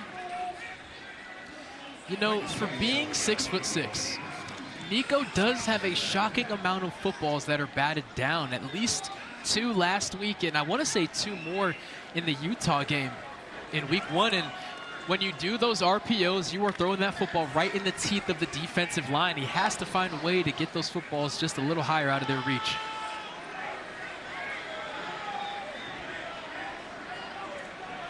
2nd and 10. Jed Thomas in motion. Nico goes that way, and it just skips by him and sets up a 3rd and long. And UCLA, Brock, they love second halves. They've been a much better second half team. You look back at UNLV, they were a completely different team. How strange is it that you're down 7 points and you can say, we got them right where we want them? Because we've had to climb out of 23-point holes before, and it's not an ideal situation, but it's real. You can have confidence knowing we've been in far worse situations and we haven't won, but we've been able to at least make it close. They got to get that win today. Iamaleava over the middle, overshoots Gilmer. It's just the 2nd 3-and-out of the season for UCLA, and it begins the second half. You see the frustration on Quasi Gilmer's face because he's open. Nico has a clean pocket. He just overshoots him. Credit to safety Tavian Combs. He was closing in. Quasi would have had to catch that football through contact. Combs would have hit him, but certainly it would have been a 1st down. The Bruins miss out, and now they'll give it back to New Mexico. Will Carroll to boot it away. Here's Buckley on the fair catch. This time he hangs on. Unfortunately, there is laundry on the field in the backfield of UCLA, a story that was too familiar in the first half.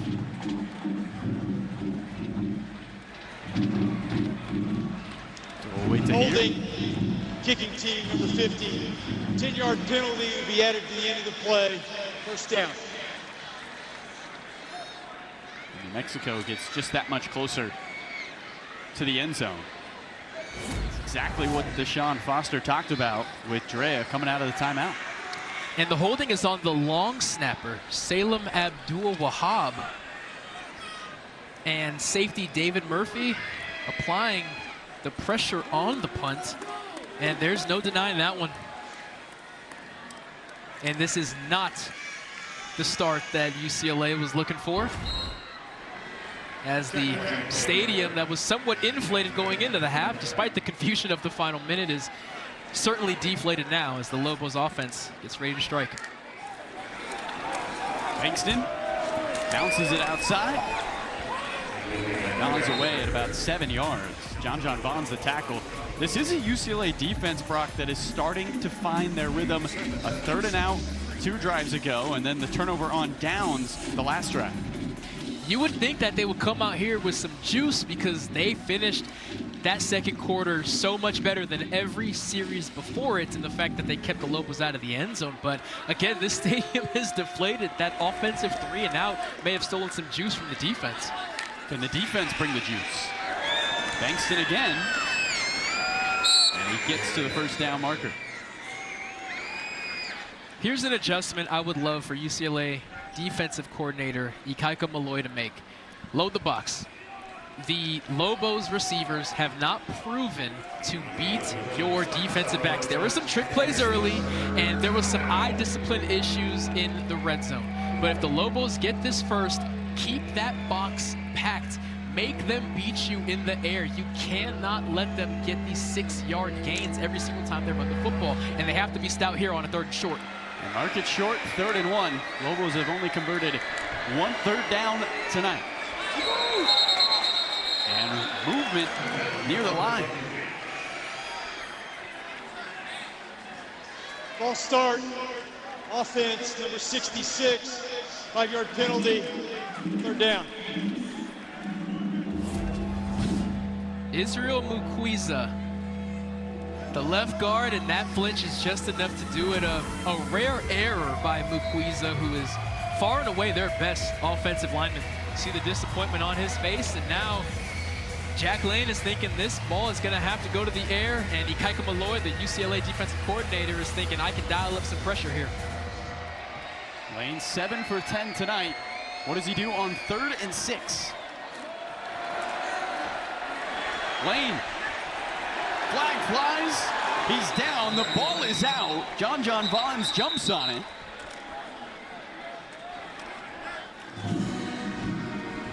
We got more things to figure out here at the Rose Bowl.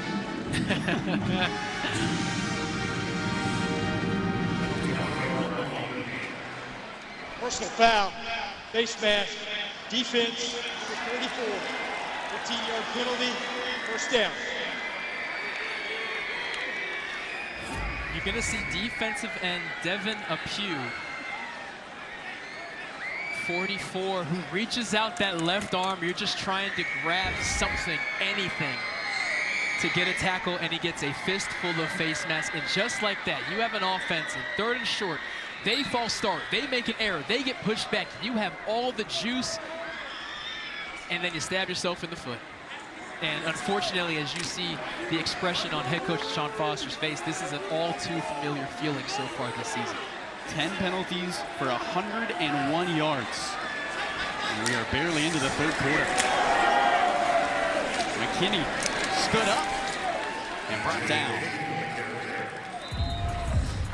Cole Martin, who's been everywhere for that UCLA defense, with another nice stop. What you want to see in a nickelback is comfortability at the line of scrimmage. Do you understand run fits? Sure, you can cover, you can blitz, you can drop in a zone, but are you comfortable in run fits? Do you know what to do when a guard pulls? Do you know what to do when a guard's pulling toward you? And he does. He's so comfortable down there and essential to this defense. McKinney on the ground, spins away for a moment, and gets near that first down marker. Chisholm, another stop. And watch this effort by Chisholm, who by all means, you're looking at number 32, by all means is blocked. He has center Caden Robin all over him, but that's not enough to stop Isaiah Chisholm. He still finds a way to get a tackle in. Here we have a 3rd and short situation. New Mexico hurt themselves after a false start last time before getting bailed out by a face mask. 3rd and just inches. Jamar Tossi, the offensive guard, in motion. And Jason Eck doesn't like what he sees. The head coach for the Lobos will call a timeout. It didn't look like they got out of the huddle quick enough. And Eck frustrated with his group. Well, a big 3rd down and 1 when we return. Can the Lobos keep the drive alive?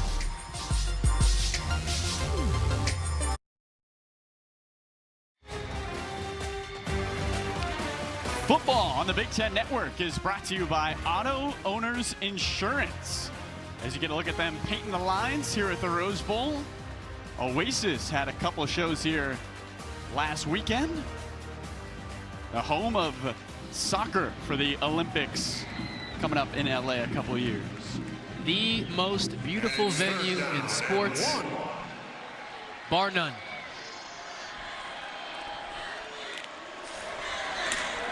McKinney on the handoff, picks up the first down and keeps the drive alive for New Mexico. DJ McKinney, more of the scatty running back of the fearsome foursome that they have in that running back stable, but at 5'8", 182, able to lower his shoulder and give defensive end Kayshawn Bennett, who stands 6'4", 250, take him for a ride. At Sam Houston State last year, he led all Conference USA freshmen in yards and touchdowns. He was named Freshman of the Year. Lobos driving on first down. Lane loss. Catch made by Smith. And into the red zone goes New Mexico. They need to either pressure Jack Lane or go to man coverage, because it is clear right now that this UCLA defensive front's pass rush is not affecting him. He is comfortable, he is confident, and you do not want an opposing quarterback here in the 3rd quarter this comfortable and this confident. Just 3 incompletions, almost 100 yards and a touchdown. Got to switch something up. You can't keep giving him the same look. There goes McKinney in motion. Screenplay to Keith, and the freshman is uprooted at the line of scrimmage. Guess who? Isaiah Chisholm, who came into today tied for 1st in all of the FBS in tackles per game. And you see here why great linebackers don't just tackle well, they diagnose well. You see him breaking on the tight end screen to Cade Keith before the pass is even thrown. UCLA went 3 and out to start the half. This will be the 8th play of the drive for New Mexico, and Isaiah Chisholm hoping his defense can get a stop. McKinney again. Like a bowling ball, forcing his way forward inside the 10. And another 3rd and short on this drive for New Mexico. Another impressive run by McKinney. Again, he is not the between the tackles guy. He is the speed guy. He is the screen guy. 1, 2, 3, 4, 5 blue jerseys have to come to aid to get down DJ McKinney. Scott Trey Humphrey, questionable to return. He did leave in the first half, but clearly DJ McKinney is having no problem filling in that role. 9 carries tonight. As we look at the red zone trips for the Lobos. And nothing happening for McKinney. He had 9 carries in the previous 2 games, Brock, but a much bigger part of the offense against UCLA. And a big decision to be made as New Mexico looks like they're leaving their offense on the field for 4th and short, reminiscent of how we finished the first half. 4th and short in almost the exact same spot. Longest drive of the game for the road team. Jack Lane likely going to be in a situation where he can make a read. Hurt him with his legs, as he's done multiple times now tonight. 4th and 1. Give up the middle. It's close. Saying the ball got out. And the UCLA Bruins force a turnover again. They bend, but they do not break. And backed up, UCLA gets the ball back. Key Lawrence from his free safety position. The first one to meet the back right in the hole. Key Lawrence says, offense, go out there and do your thing. I got your back.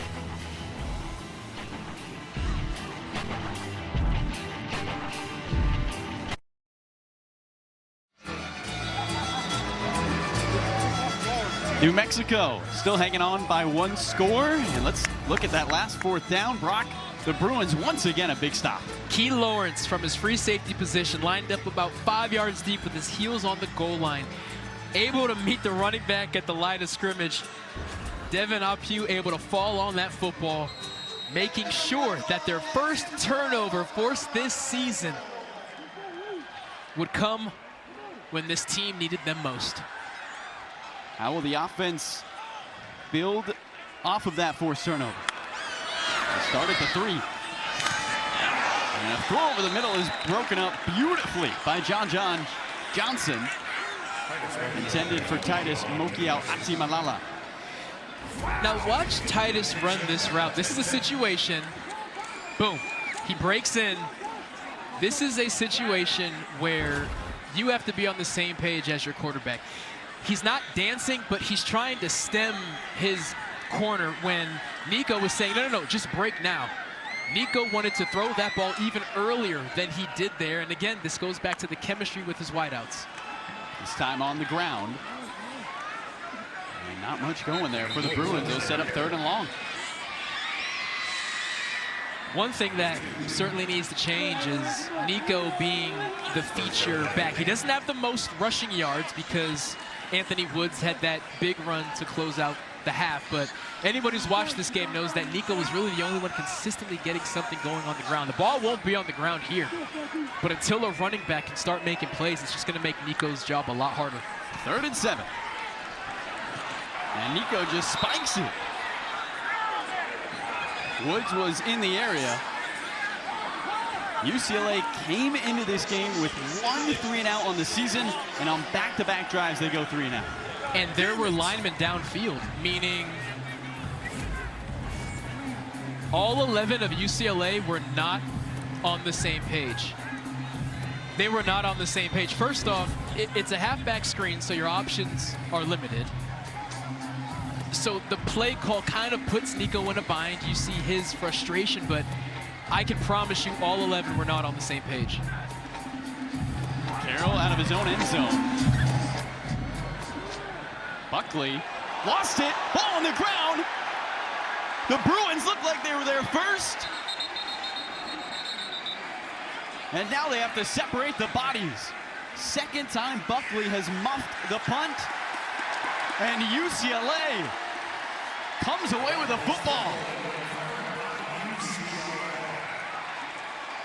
Brian threats. The ball was muffed by the receiving team and recovered by the kicking team. First down, UCLA. The first time Buckley muffed the punt, the coverage team slowed down and they weren't able to fall on it. This is what happens when you put forth that maximum effort, setting up your offense. Carroll put it high enough, and Buckley could not track it down. UCLA with new life on their drive.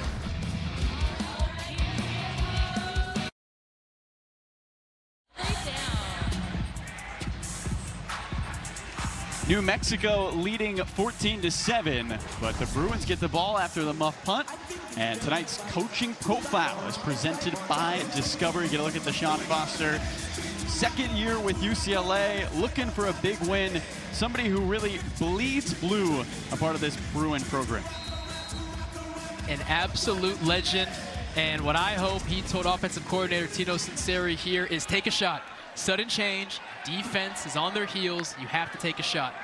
Best starting field position of the night. Throw over the middle. There's the shot. There's the catch. Mikey Matthews into Lobo territory as C.J. McBee brought him down on the sideline. There it is. There, you have to take advantage when a defense goes through the mindset of, okay, we're off to the sideline, offense is on the field, and boom, they're right back out there on the field. Mikey Matthews had himself a good start to this game, got quiet. Look at that extension, reaching behind him, momentum moving forward. Fantastic effort. Nico finds Gilmer on the sideline. He'll spin forward, and the Bruins picking up the pace on this drive. Mikey Matthews, they have such high hopes for him. Came over with his wide receiver coach from Cal, Burl Toller III, a Cal legend. Burl Toller is, and he called Mikey. Mikey said, I'm coming because I know that quarterback can put it on the money. Mikey and Nico played 7-on-7 together. It's a give to Jet Thomas. Bruins trying to stay balanced. And New Mexico all over it. Dimitri Johnson sniffs out the run. And a third down upcoming. Running the football, unfortunately, for more than a calendar year now has just been an issue for UCLA. Only 4 rushing touchdowns a year ago. That was the least in the conference. And they led the conference the previous 2 years in rushing. That's correct. Of course, you had Zach Charbonnet as your back. That helps.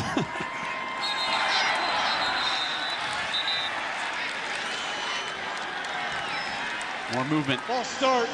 Offense. 72. 5-yard penalty. Third down.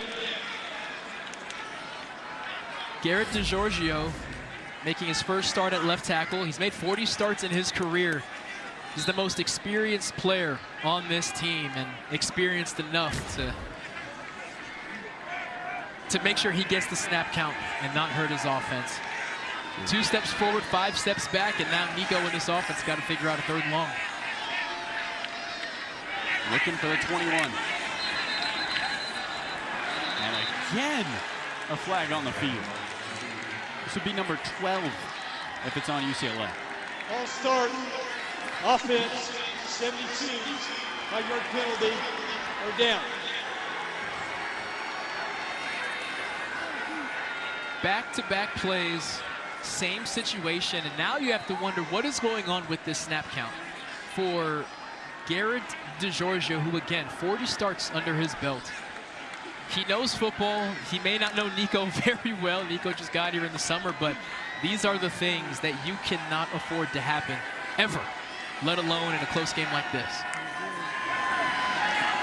Nico gets out of James Newby. Magic from Maleava, but then he's pushed out of bounds. David Murphy eventually tracks him down, but Keyshawn James Newby might be looking at his gloves like, ow.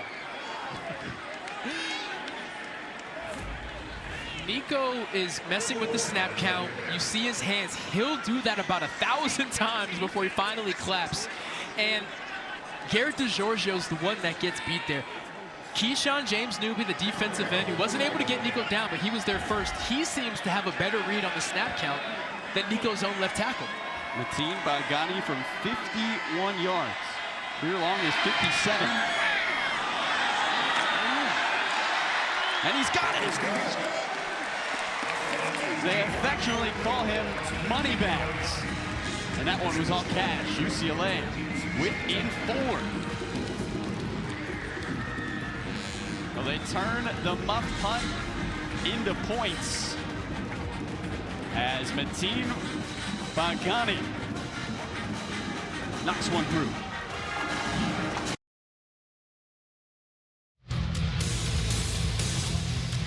Big Ten Plus gives you access to more live Big Ten games. And tomorrow, you can see the 3rd-ranked UCLA women's soccer team open conference play against Oregon. Download the Big Ten Plus app today. It's always game on. Not gonna wanna miss that one. UCLA coming off a huge win last weekend against #1 Stanford, winning 2-0. They jumped from 18th to 3rd. Death, taxes, and UCLA dominance in Olympic sports. Bagani over the head of Abe Williams. Tonight's power performance is presented by Stanley Steamer, and it's all about this UCLA defense.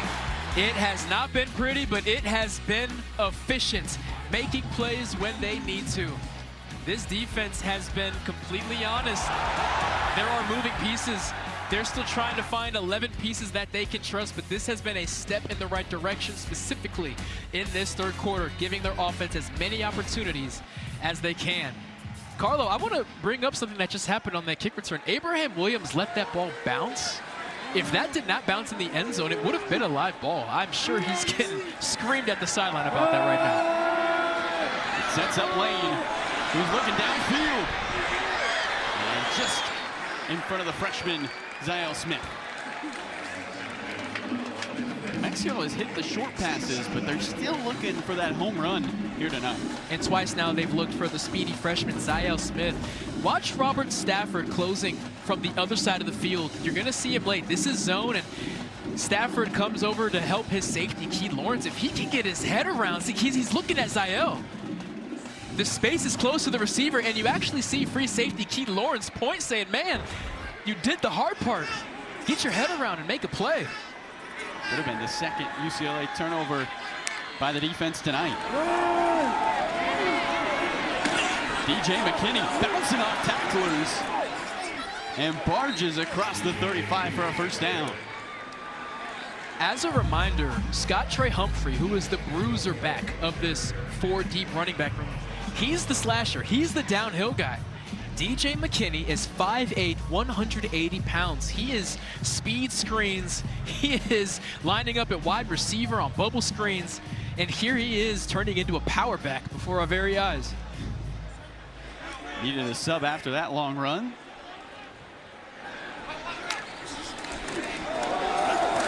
Lane gives it to Bankston. And he was shoved backwards after getting to about the 40. 3rd and medium here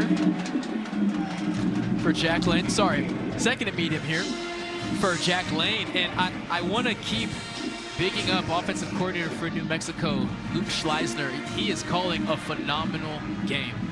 Phenomenal. And he has an offensive line that has consistently got the push on this UCLA defensive line. But you mentioned it before, partner, bend but don't break. The mantra has worked for the UCLA defense. 2nd and 5 for Lane. Bankston again has the first down into UCLA territory. Lawrence is grabbing at the football, and the pile is still moving inside the 40. It doesn't seem like it matters who has the ball in that backfield. They're running for 10 plus. That's a 20-yard gain for Bankston. And Key Lawrence is frustrated because he's saying, guys, I am the free safety. Why am I the first guy to the point of contact again and again and again? Bankston able to hold on to that football and then continue to drive his feet. Key Lawrence trying to make a play there, and I get it. It can be frustrating as a defensive back when you feel like I'm too involved in the run game right now. Bankston came into tonight with 19 yards on the season. He's got 87 in this game. Here's another carry. This time, just a few. At what point, Brock, if you're this UCLA defense, do we start seeing maybe a blitz? Something different from their regular four-man look? Ideally 2 quarters ago. I mean, seriously, it's clear that it's not working, right? When something is not working, you have to change it. And defensive coordinator right there, Ikaika Malloy, a fantastic coordinator, a fantastic man. He has the trust of his players, but I am surprised that he hasn't thrown, to my knowledge, a single curveball yet. They'll rush 3. And the catch is made by Buchanan near the sideline. Another short 3rd down coming up for New Mexico. Chisholm tallies another tackle. And that could take us to the end of the quarter. Would not be surprised as far as that play is concerned. Chisholm and man-to-man on a running back outside. Jack Lane says, I'm going to see if Chisholm can cover. And he could, but not before a 3rd and short gets set up. And New Mexico's definitely going to take their time here and say we will resume play on the other side of the 50. The Lobos will take it to the 4th. Up by 4. Big Ten football on a Friday night, and what more could you ask for here on Big Ten Network? We got a 1-score game with 1 quarter to play. New Mexico up 14-10.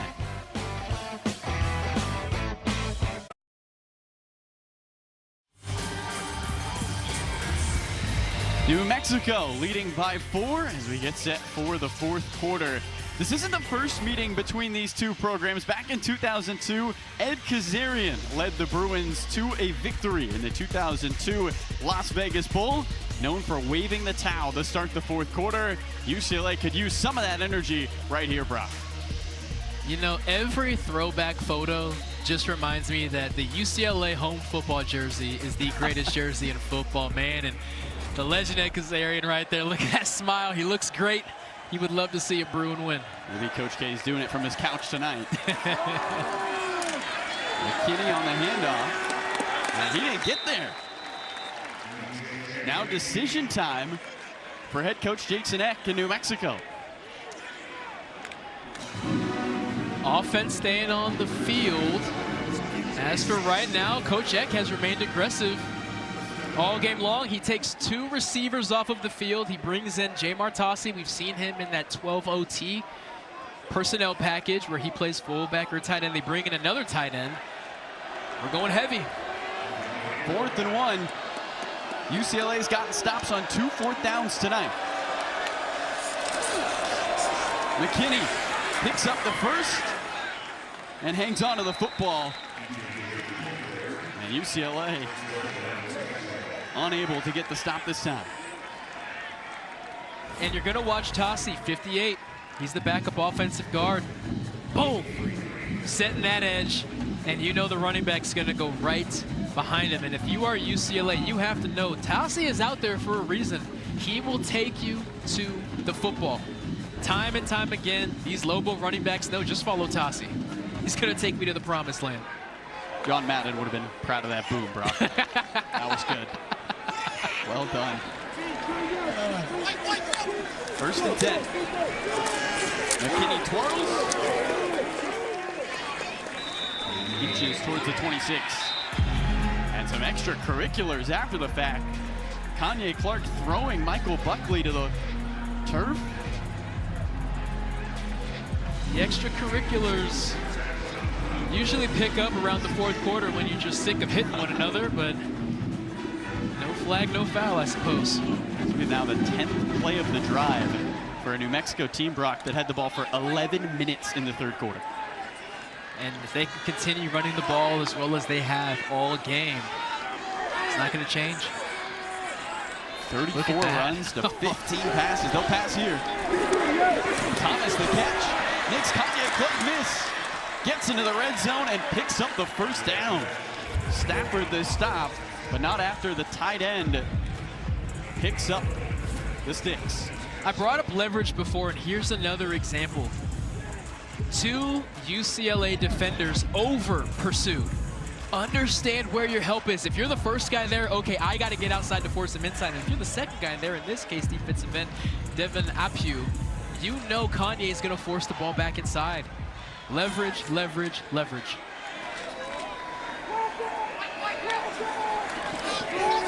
Trickery from the Lobos. Here comes McKinney. It's a race to the pylon. And stopped by Key Lawrence. Maybe a touchdown saving tackle by Lawrence on the outside.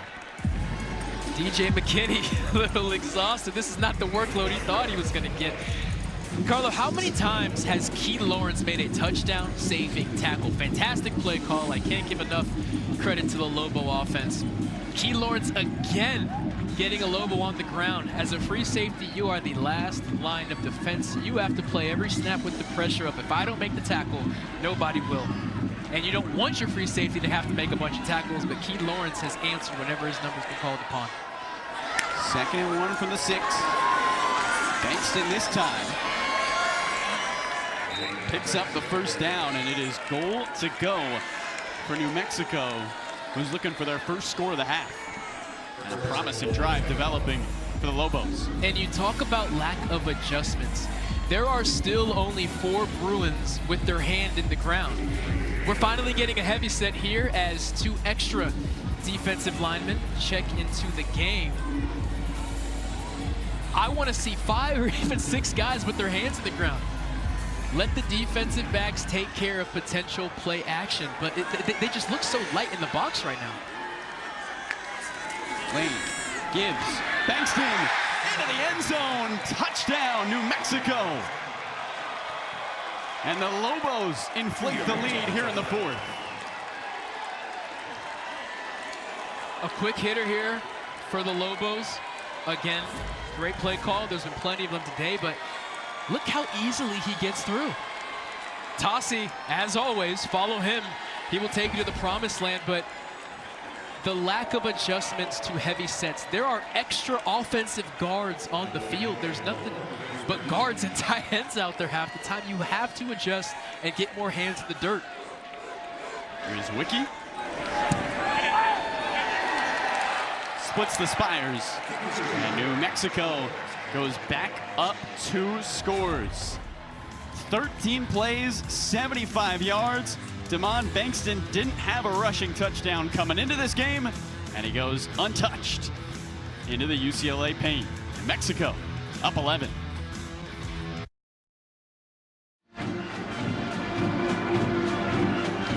Damon Bankston gets some high fives from his teammates after scoring his first touchdown of the season to put New Mexico up 21-10. What's on the line tonight for the Lobos? They're seeking their first win against a power conference team since 2008. Jason Eck, in his first year with the program, he's fired up. And who is he pumping up? Offensive lineman, offensive lineman, offensive lineman, offensive lineman. He is saying you guys have dominated, and especially the last man there, Jamar Tossi, the backup offensive guard slash fullback slash tight end slash wide receiver. They send in motion to crack on a DN. That's an offensive lineman right there. He always will be, even if he is the head coach. Frias takes a knee. UCLA will march the offense out there. Bryce Underwood leads the Wolverines against Central Michigan. Plus, Kurt Ferentz looking to become the Big Ten's all-time winningest coach. All part of a football triple header tomorrow, only on the Big Ten Network and the Fox Sports app. Again, Mark Followell, Anthony Herron, Danny Rogers will be on the call for that Iowa game. Anthony Herron was there for win 1 with Coach Ferentz, and now could be there for win 206. Brock, I know what I'm doing at 4:30 Pacific. I'll be right there with you. And they say never. That record is never getting broken after Ferentz breaks it. I'm sorry. That is etched in stone for eternity. 27 years, you kidding me? Gilmer underneath, and he finds his way across the 35. UCLA picks up a first down on first down. Quasi Gilmer just dragging across the field. Caught New Mexico in zone. If you're going to sink back, I'm going to run you guys off. and have Quasi catch the ball underneath. Iamaleava? And what would you know? I bet you can't guess. I'm going to guess. I'm not going to guess. Ball start. Offense, number 3, never got set. 5-yard penalty. First down. That is the second time now that Quasi Gilmer has been flagged for not getting set. You see him running out there, and this is on Nico. This is on Nico. Should Quasi have a little more pep in his step? Maybe, but he just caught a pass for a first down. Give him a second to line up. 13 penalties now. 6 false starts. Iamaleava almost intercepted. And Drew Speech is going to be seeing that one in his dreams tonight, right through his hands. He couldn't hang on. He read this perfectly. He read this perfectly. Watch 25 and the jump he gets. Bad snap initially. Boom. And it bounces right off of his face. And I wonder if that bad snap from Nico just caused him to panic a little bit, because Drew Speech was all over that. And that's off a face mask. Another one over the middle. Another near interception. This time it's Tavion Combs who got to the football first. It was intended for Mikey Matthews. A little bit of 7-on-7 violence. Tavion Combs here getting a jump on Nico, and he reads it. And I tell you what happened right there. You saw it, that angle as Mikey's takes a massive hit. Tavion Combs was hidden behind the official. Nico never had a chance to see him. He came up out of nowhere. Iamaleava underneath. And Woods makes it a 4th and about 4. It was Combs and Eck combining for the tackle. Offense has to stay on the field. You have to remain aggressive. That clock is dwindling, and when you're facing a team that can run the ball at will, they can eat up all that kind of clock. This is a now or never situation. No hesitation here by offensive coordinator Sinceri. Bruins were 7 for 9 on 4th down coming into tonight. Iamaleava makes a man miss. Fires. Broken up. No flags, and it's Abe Williams in coverage. UCLA turns it over on downs. And you see the UCLA sideline with their hands up in frustration because of the potential defensive pass interference. Get another look at it here. Nico stays on his feet. Just a little behind the receiver.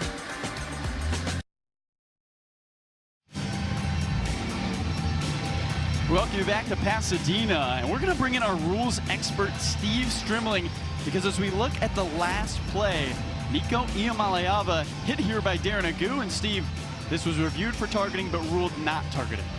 Yeah, it's a good stop for review. The defender does lower his helmet, but he's got to hit him with the crown, which is the 6-inch radius, directly on top. Even though he lowers it, it's probably somewhere on the above the face mask, and it's not clear and obvious. And replay is going to officiate that play, through the videos, regardless of what was called on the field. I agree with the call of no targeting.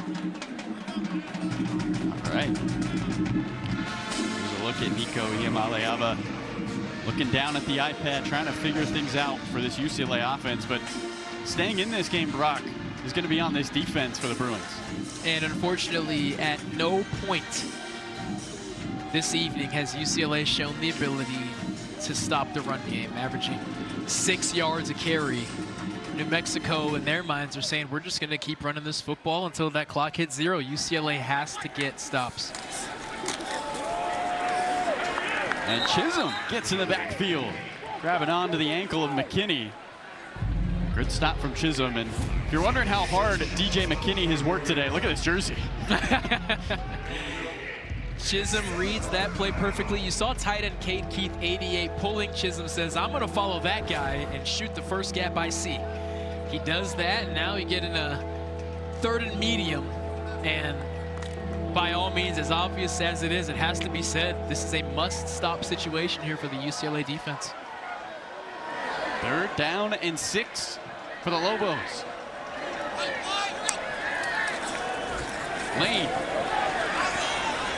fires. Buckley was there, but did he see the first down marker?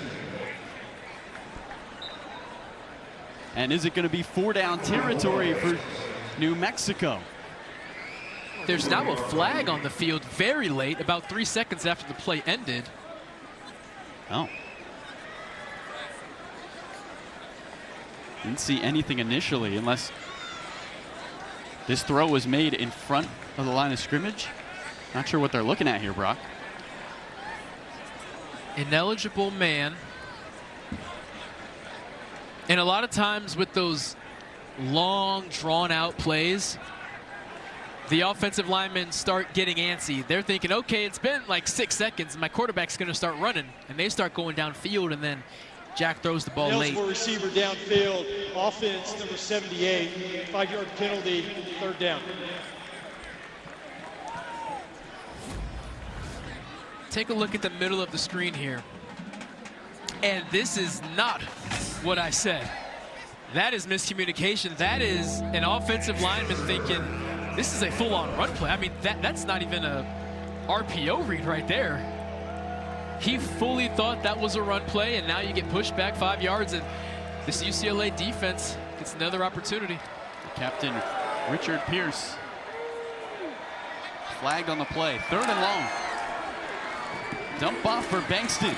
Trying to get to the outside. Beats Chisholm to the sideline. Bankston to the house for the touchdown. Lobos extend their lead some more as Damon Bankston goes for 43 yards and his 2nd touchdown of the night.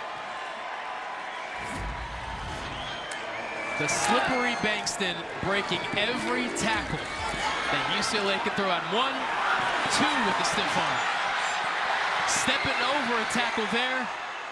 And in an effort to punch out the ball, John Vaughns is not able to get him on the ground. Carlo, let's remember, Coach Foster accepted that penalty. It was 4th and 1. Hindsight is 20/20. I get it, but it's something to think about. Here's Wiki, drills it. And New Mexico takes their largest lead of the game.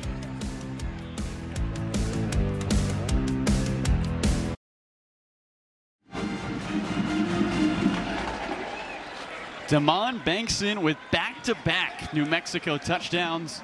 He loves wearing number 1 because he says when you wear number 1, you can't hide. And he's not trying to hide. Big-time plays from Bankston tonight. He's saying, come and get me. The Bruins are unable to do it, and a fantastic block there by number 7, Dorian Thomas, about 20 yards before the end zone. Bankston is the best receiving back of all the running backs, but that had nothing to do with catching the football. That is just sheer willpower. 2 stiff arms, a step through, and then 6. Get a look at him and Scott Trey Humphrey. Humphrey did all the work last week with 141 yards. It's been McKinney and Bankston doing it all this week. Frias takes a knee.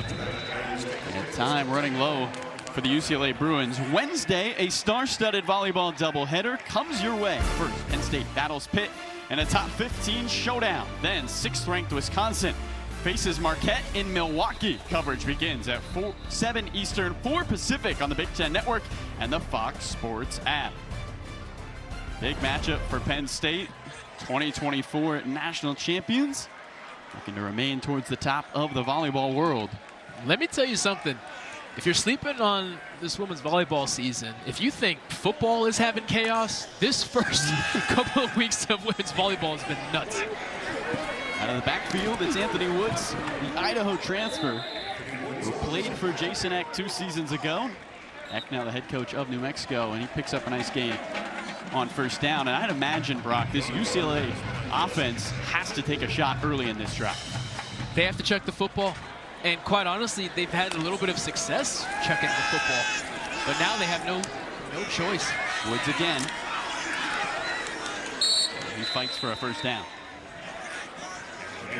Anthony Woods has ties to the coaching staff on the other sideline.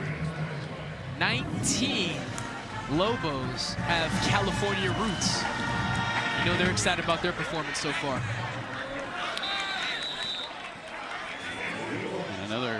run by Woods out of Palmdale High School, 43 miles from here. Jackson Eck with a tackle on that last play. UCLA goes quick again. Will Nico take a shot? Peterson, the tight end. First set of bounds by David Murphy, the New Mexico native.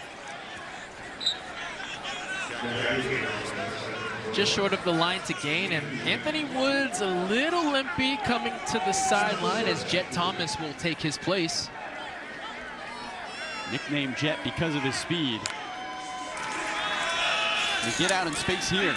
No, Eck all over him. And if you're New Mexico, Brock, you're living with these run plays and dump-offs. You certainly are. You will take this as long as you can get, because at this rate, it's going to take 2 more minutes to get to the end zone if Nico doesn't start chucking it deep. To the flat again. Jet Thomas gets the edge.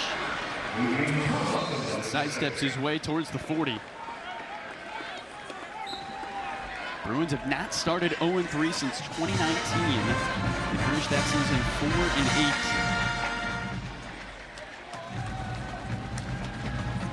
4-8. And as they find themselves in a 3-possession hole, nothing is impossible in college football, but the miracles need to start hitting really quickly. Nico fumbles the snap, picks it up. Thomas the reception, and he slips towards that first down marker. A rough day for the fundamentals for this UCLA offense. The false starts, now the center to quarterback exchange, just biting them in the butt at the worst times. Habermill on the catch, and he is brought down immediately on the play by New Mexico. Not much going there. Clock is ticking. New Mexico is going to make a line shift because UCLA subbed a player. The officials are now going to ensure that New Mexico has an opportunity to sub their players, and they're going to do what you're seeing right there, taking their sweet time. 3rd and 1. Throw over the middle, in the air, intercepted. Tavion Combs catches the volley, and New Mexico continues a magical night.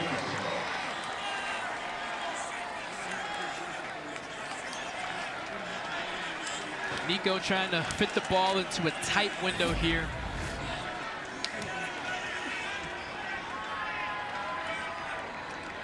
And that is Jackson Eck who's able to get a hand on the football. The quintessential middle linebacker is what this coaching staff refers to him as. Not just getting it done in the run game and the pass game as well. And Tavion Combs says that's the easiest interception I'll ever get. One thing that Jason Eck talked about was going to be key in this game was winning the turnover battle. They force one there, stay even with UCLA, but it's that in the ground game that has been impressive from this Lobo team. He talked a lot about the belief he put.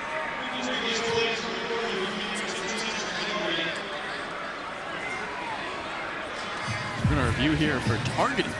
Jalen St. Paul, the receiver on this play, did take a significant blow after that ball was tipped. And that is what they're going to take an extra peek at. Both teams will have a bye next week. And Brock, for New Mexico, a lot of pride going into the off week. Certainly. So this ball gets tipped, and you see Jalen St. Paul take contact to the head there. I see a player going for the football. Now, contact to the helmet is always going to be checked out, right? Because that's a point of emphasis. Want to keep everybody safe. Actually, no. You're looking at number 16 there, lowering his head. So you have contact to the head, but that is a defensive back trying to make a play. I saw the head whiplash, so that's what I was looking at. But really, it's a blow to the back there that causes that whiplash, not the swing of the hand into the head. Let's welcome in our rules expert, Steve Strimley. Steve, what did you see here? Yeah, and the last comment you made is good. The first player hit him in the head, but with his hand. That's not a targeting. The player in the back did not hit him in the head or neck area, and it was not the crown. They made a good call and a quick review for no targeting. Great job by our officiating crew here in Pasadena. Thank you, Steve. And it's always good to err on the side of player safety and then find out that it was in fact a clean play. Anytime you see a player whiplash, take a big blow, and even a slight lowering of the head of a player, it's worth taking a second look. But this offense will remain on the field. They have 4 minutes to run off this clock, and the Lobos are thinking we are almost home free. We just got to bring this thing home. Give is to Bankston. Get a yard, and it looks like Deshaun Foster is going to start using some of those timeouts.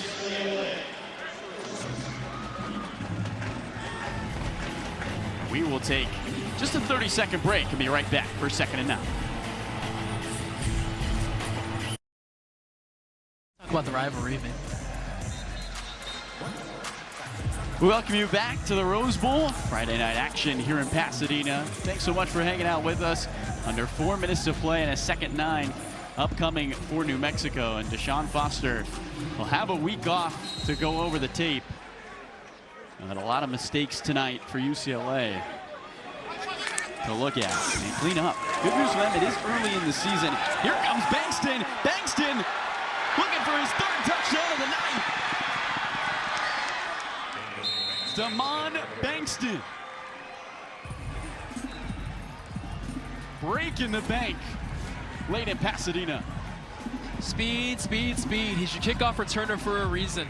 And when a guy who's fast enough to be your kickoff returner can break through the line of scrimmage untouched, this is what you're going to get. And unfortunately, it's been too familiar of a feeling for this UCLA defense. 54 yards for Bankston, who's inching near 200 total yards tonight for New Mexico. Still heaving. Lane's got to go quick.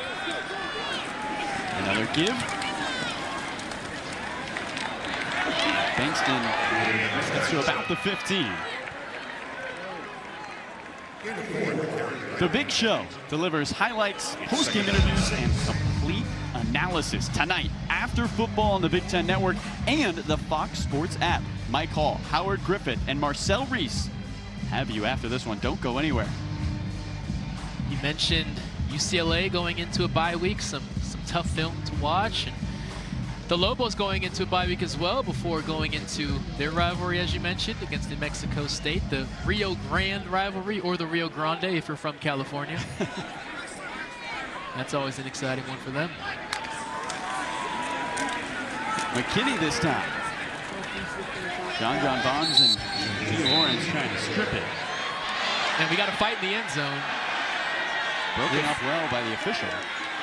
Credit to him for getting in there. I don't know if I would have been as bold. Yeah, Jack Lane is looking at that crowd of Lobos, hyping them up. 2 minutes left. A 3rd and 1 upcoming for the Lobos, who are en route to their first win over a Big Ten team.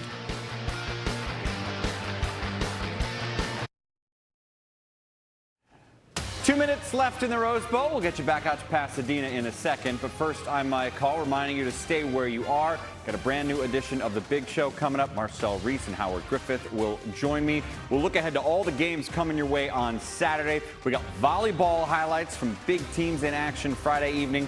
Plus, we got plenty on Indiana's absolute destruction earlier tonight here on the Big Ten Network. All that's coming up when the final 2 minutes are done. For now, back to Brock and Carla.